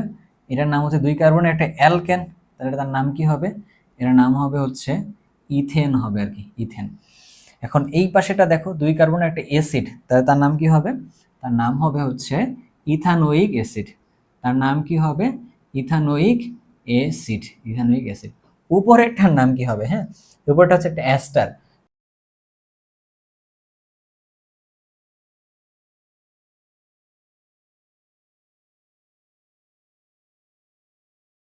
এবার খুব ভালো করে জিনিসটা খেয়াল করবা, তাহলে বুঝতে পারবো আমরা আর কি। এখান থেকে কিছু একটা করলে এটা উৎপন্ন হয়, তোমরা বলবা কি উৎপন্ন, কি করতে হবে আর কি এখানে। তোমরা বলবা এখানে কি উৎপন্ন, কি করতে হবে আর কি, এটা করলে এটা উৎপন্ন হবে, তোমরা বলবা। তারপরে হলো এখান থেকে কিছু একটা করলে এটা উৎপন্ন হয়, বাট কি করলে উৎপন্ন হবে তোমরা একটু চেষ্টা করো, না হলে তো ভাইয়া আসি বলে দিব না আর কি ভাইয়া, ঠিক আছে? ওকে, তারপরে বাটার মধ্যে আসো। তারপরে বাটার মধ্যে আসো যে আমরা চাইলে এখান থেকে ইথেন থেকে ওটা ইথেন, মানে ইথিন থেকে ইথেন তৈরি করতে পারি। কি করলে তৈরি করতে পারি বলতে পারো? এখান থেকে ওটা তৈরি করতে পারবো। তারপরে হচ্ছে যে কি এখান থেকে এটা তৈরি করতে পারলাম, তাই না? সরি, তো আমরা এখান থেকে এটা তৈরি করতে পারলাম। আচ্ছা, সমান না হলে সমস্যা নেই। এবার যদি আমরা কি করতে পারি, আমরা এখান থেকে যেমন এটা তৈরি করতে পারবো, পাশাপাশি পাশাপাশি আমরা এখান থেকে আবার এটা তৈরি করতে পারবো। কি তৈরি করতে পারি সেটা পরে বুঝতেছি, সমস্যা নেই। আবার যেমন এখান থেকে এটা তৈরি করতে পারবো, এখান থেকে এটা তৈরি করা যাবে, কোনো প্রবলেম নেই। আবার ধরো যে এখান থেকে সরি, এটা থেকে এটা তৈরি করে ফেলছি না, এখান থেকে এখানে তৈরি করা যাবে। কি করলে তৈরি হবে চিন্তা করো। আবার দেখো এখান থেকে এটা তৈরি করা যাবে, আবার তুমি দেখো এখান থেকে এটা তৈরি করা যাবে, ঠিক আছে? আচ্ছা, এখান থেকে এটা তৈরি করা যাবে, গেল। আরেকটা পার্ট আছে বাকি, এখান থেকে আমি এটা তৈরি করতে পারবো। কিভাবে কি কি হইলো না হইলো যে এটা জানি না, তো লিখতে হবে, তাই তো? তো চলো একটু লিখে তোমাকে তারপরে বলি যে ঘটনাগুলো কি কি ঘটছে। আগে আগে একটু ভালো করে জিনিসটা খেয়াল করবো, কোথা থেকে শুরু করবো দেখি। আমরা শুরু করতেছি হচ্ছে সহজটা থেকে, এই যে ইথিন থেকে ইথাইন। কি করতে হয় এখানে? এই যে হাইড্রোজেন দিছি, তার সাথে নিকেল প্রভাবক দিছি, কত ডিগ্রি সেলসিয়াস তাপমাত্রায়? 180 ডিগ্রি সেলসিয়াস তাপমাত্রায়। এটা উৎপন্ন হয়ে গেল আর কি, প্রথম কাজটা এটা শেষ, গেল। এখান থেকে এইখানে যাব, এই যে এই পাত্রটাতে যাব আর কি। কোনটাতে? এই পাত্রটাতে যাব। এই পাত্রার কালারটা হচ্ছে রেড কালার করে দিছি, এখানে আমিও লিখবো হচ্ছে রেড কালারে লিখবো, ঠিক আছে?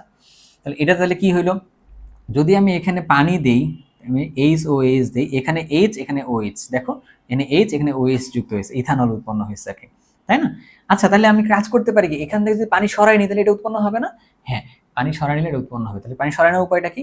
আমি যদি এখানে সালফিউরিক অ্যাসিড দিয়ে দেই, এই যে হলুদ কালারের যে চিহ্নটা আছে এটাতে, তাহলে সালফিউরিক অ্যাসিড দিলে এখান থেকে পানি সরাই নিয়ে এটা উৎপন্ন করে দিবে আর কি, তো হয়ে গেল।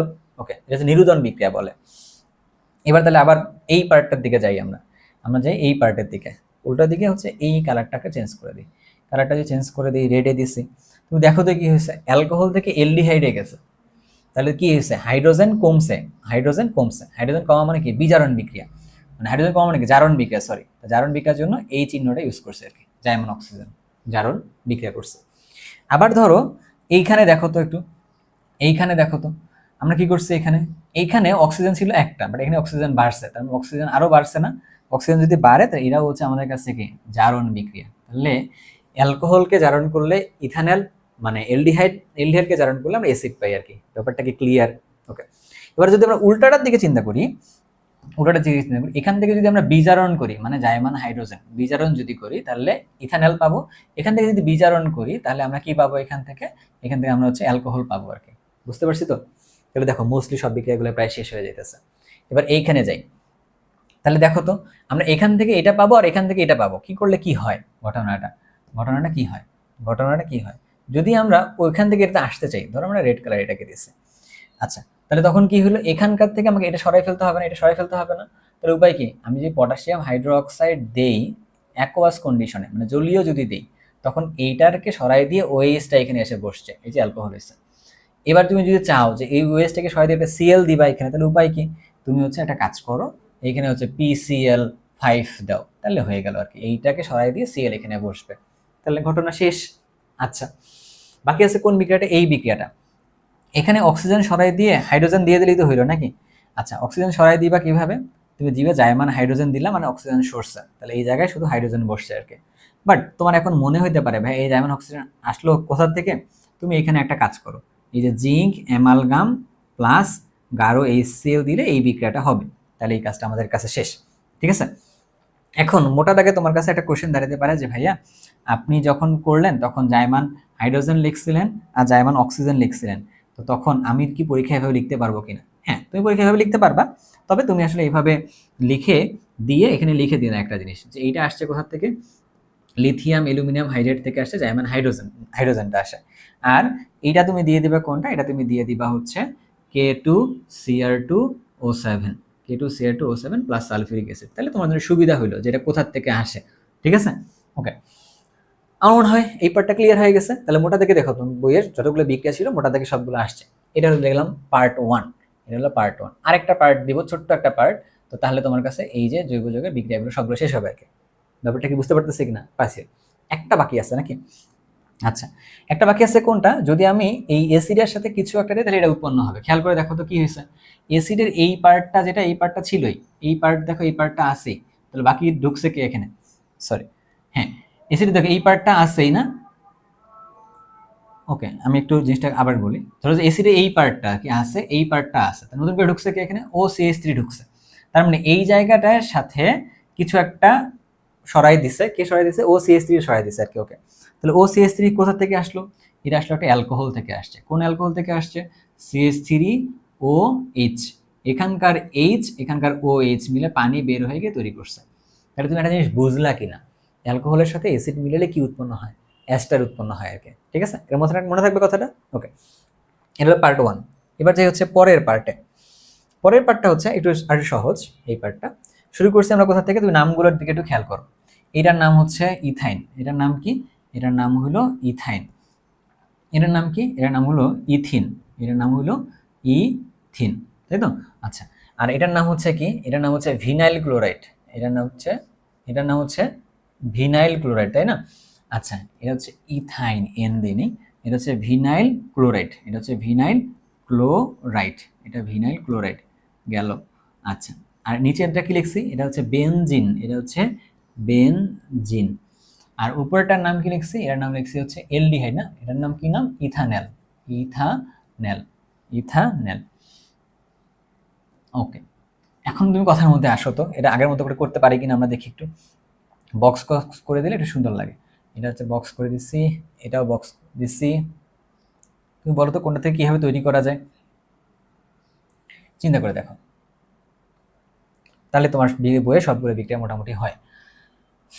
এখান থেকে তুমি যদি এখানে কি অ্যাড করো, তুমি যদি এখানে HCl যুক্ত করে দাও, তাহলে কি হবে, এখানে একটা H এখানে একটা Cl, এখানে একটা H একটা Cl দিলে ভিনাইল ক্লোরাইড তৈরি হয়েছে আর কি। আর তুমি যদি এইখানকার সাথে তুমি শুধু যদি 1 মোল হাইড্রোজেন যদি যুক্ত করে দাও, এটা কি 1 মোল হাইড্রোজেন তো যুক্ত হয় না, সাধারণত 2 মোল হাইড্রোজেন যুক্ত হয়, তো এটাকে আটকাইতে হয় আর কি। এই জন্য কি করতে হয়, PD প্লাস বেরিয়াম সালফেট, ঠিক আছে, এইটা দিয়ে এই বিক্রিয়াটাকে আটকাইতে হয়। যদি তুমি এটা না দাও, তুমি যদি নিকেল প্রভাবক যদি দিতা, তাহলে কিন্তু এটা একবারে ইথেনে গিয়ে ঠেকতো আর কি। ঠিক আছে, এটা।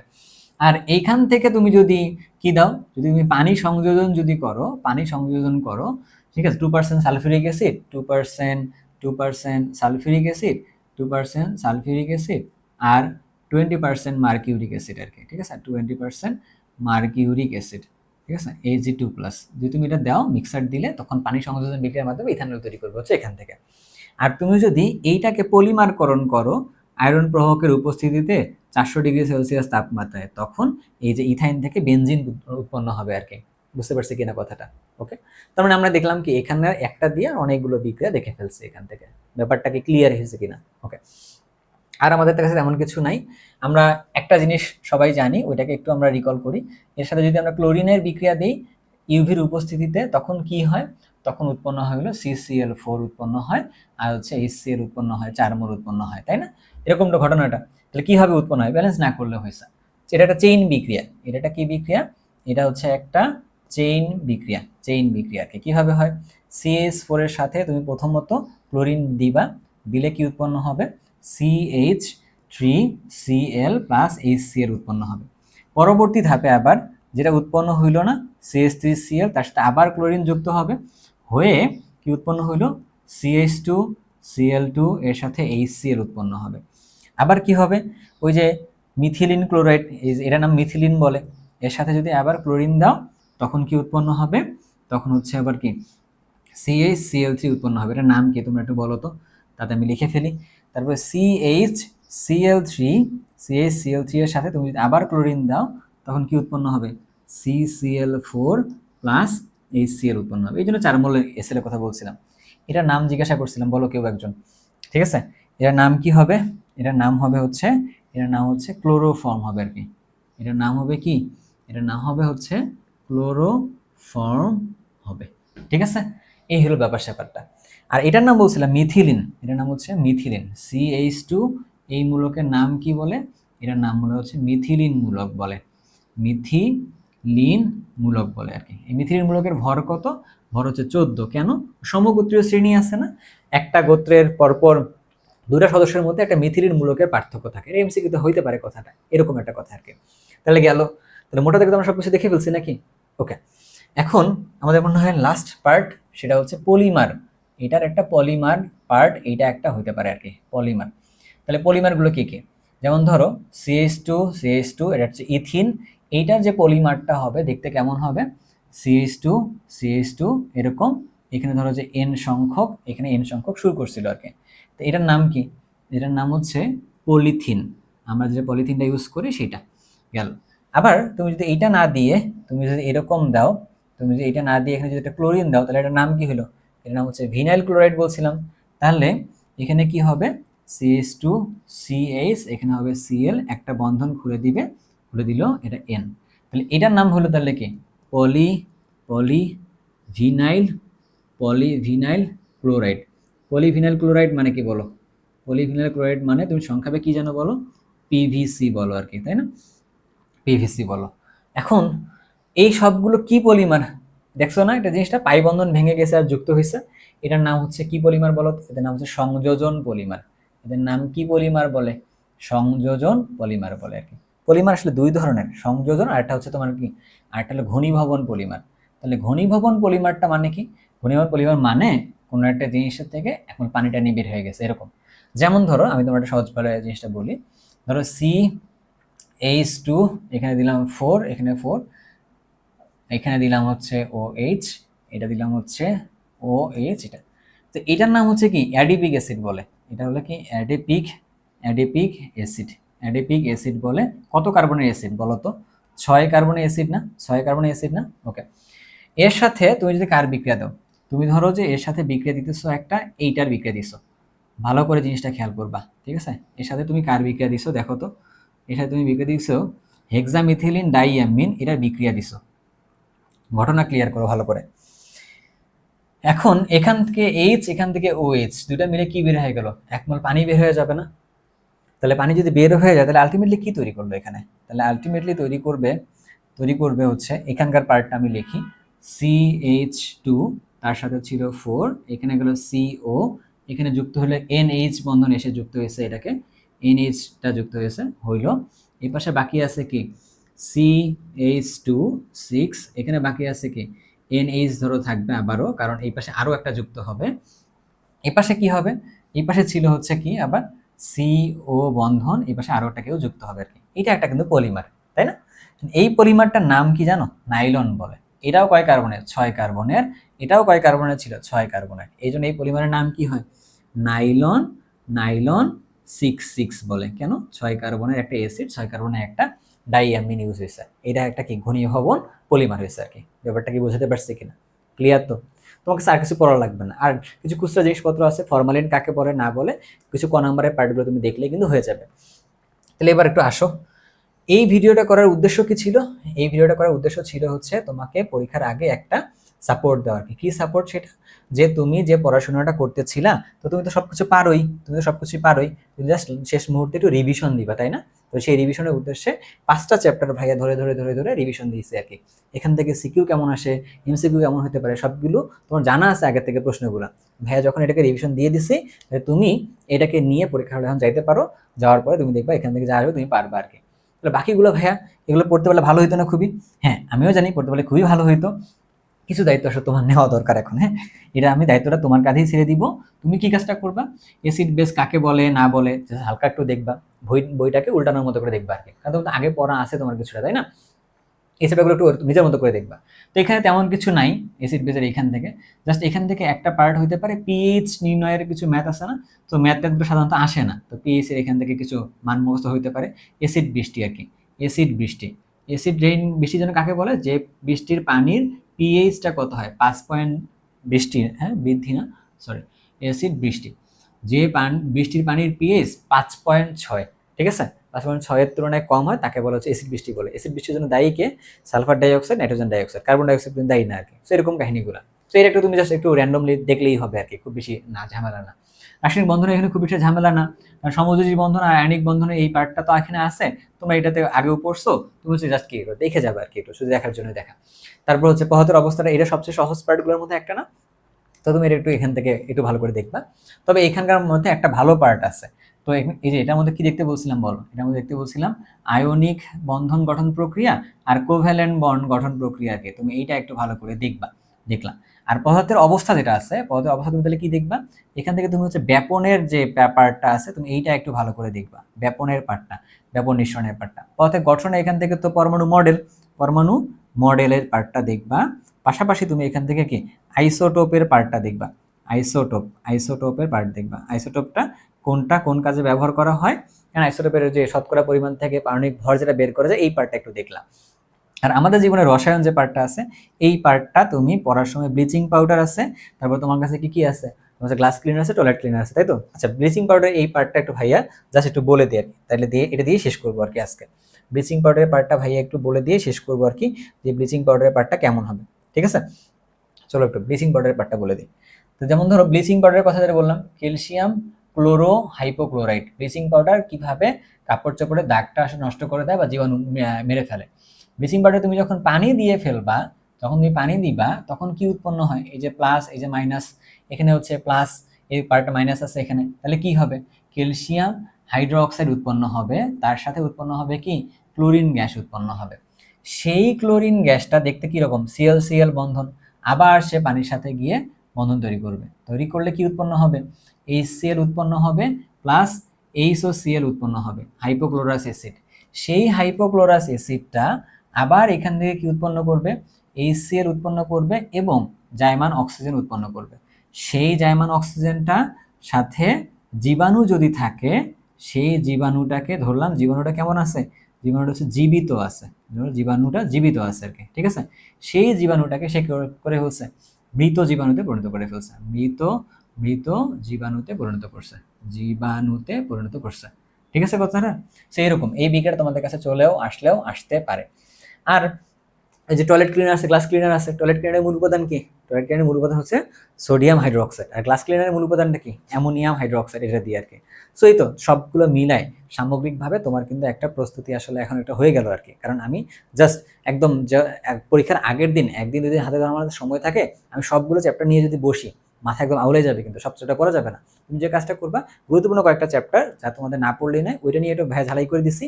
তুমি এইটা এখন এই ভিডিও দেখে তো কভার হয়েছে, তাই না? তুমি যে কাজটা করবে, এই নোটটা তুমি আরেকবার গো থ্রু করবে আর কি। গো থ্রু করার পরে বাকি যে চ্যাপ্টারগুলো আছে, এটা একবার তুমি জাস্ট একটু পেজ উল্টায় উঠলে দেখে যাবা, দেখবা তোমার প্রিপারেশনটা ভালো হবে।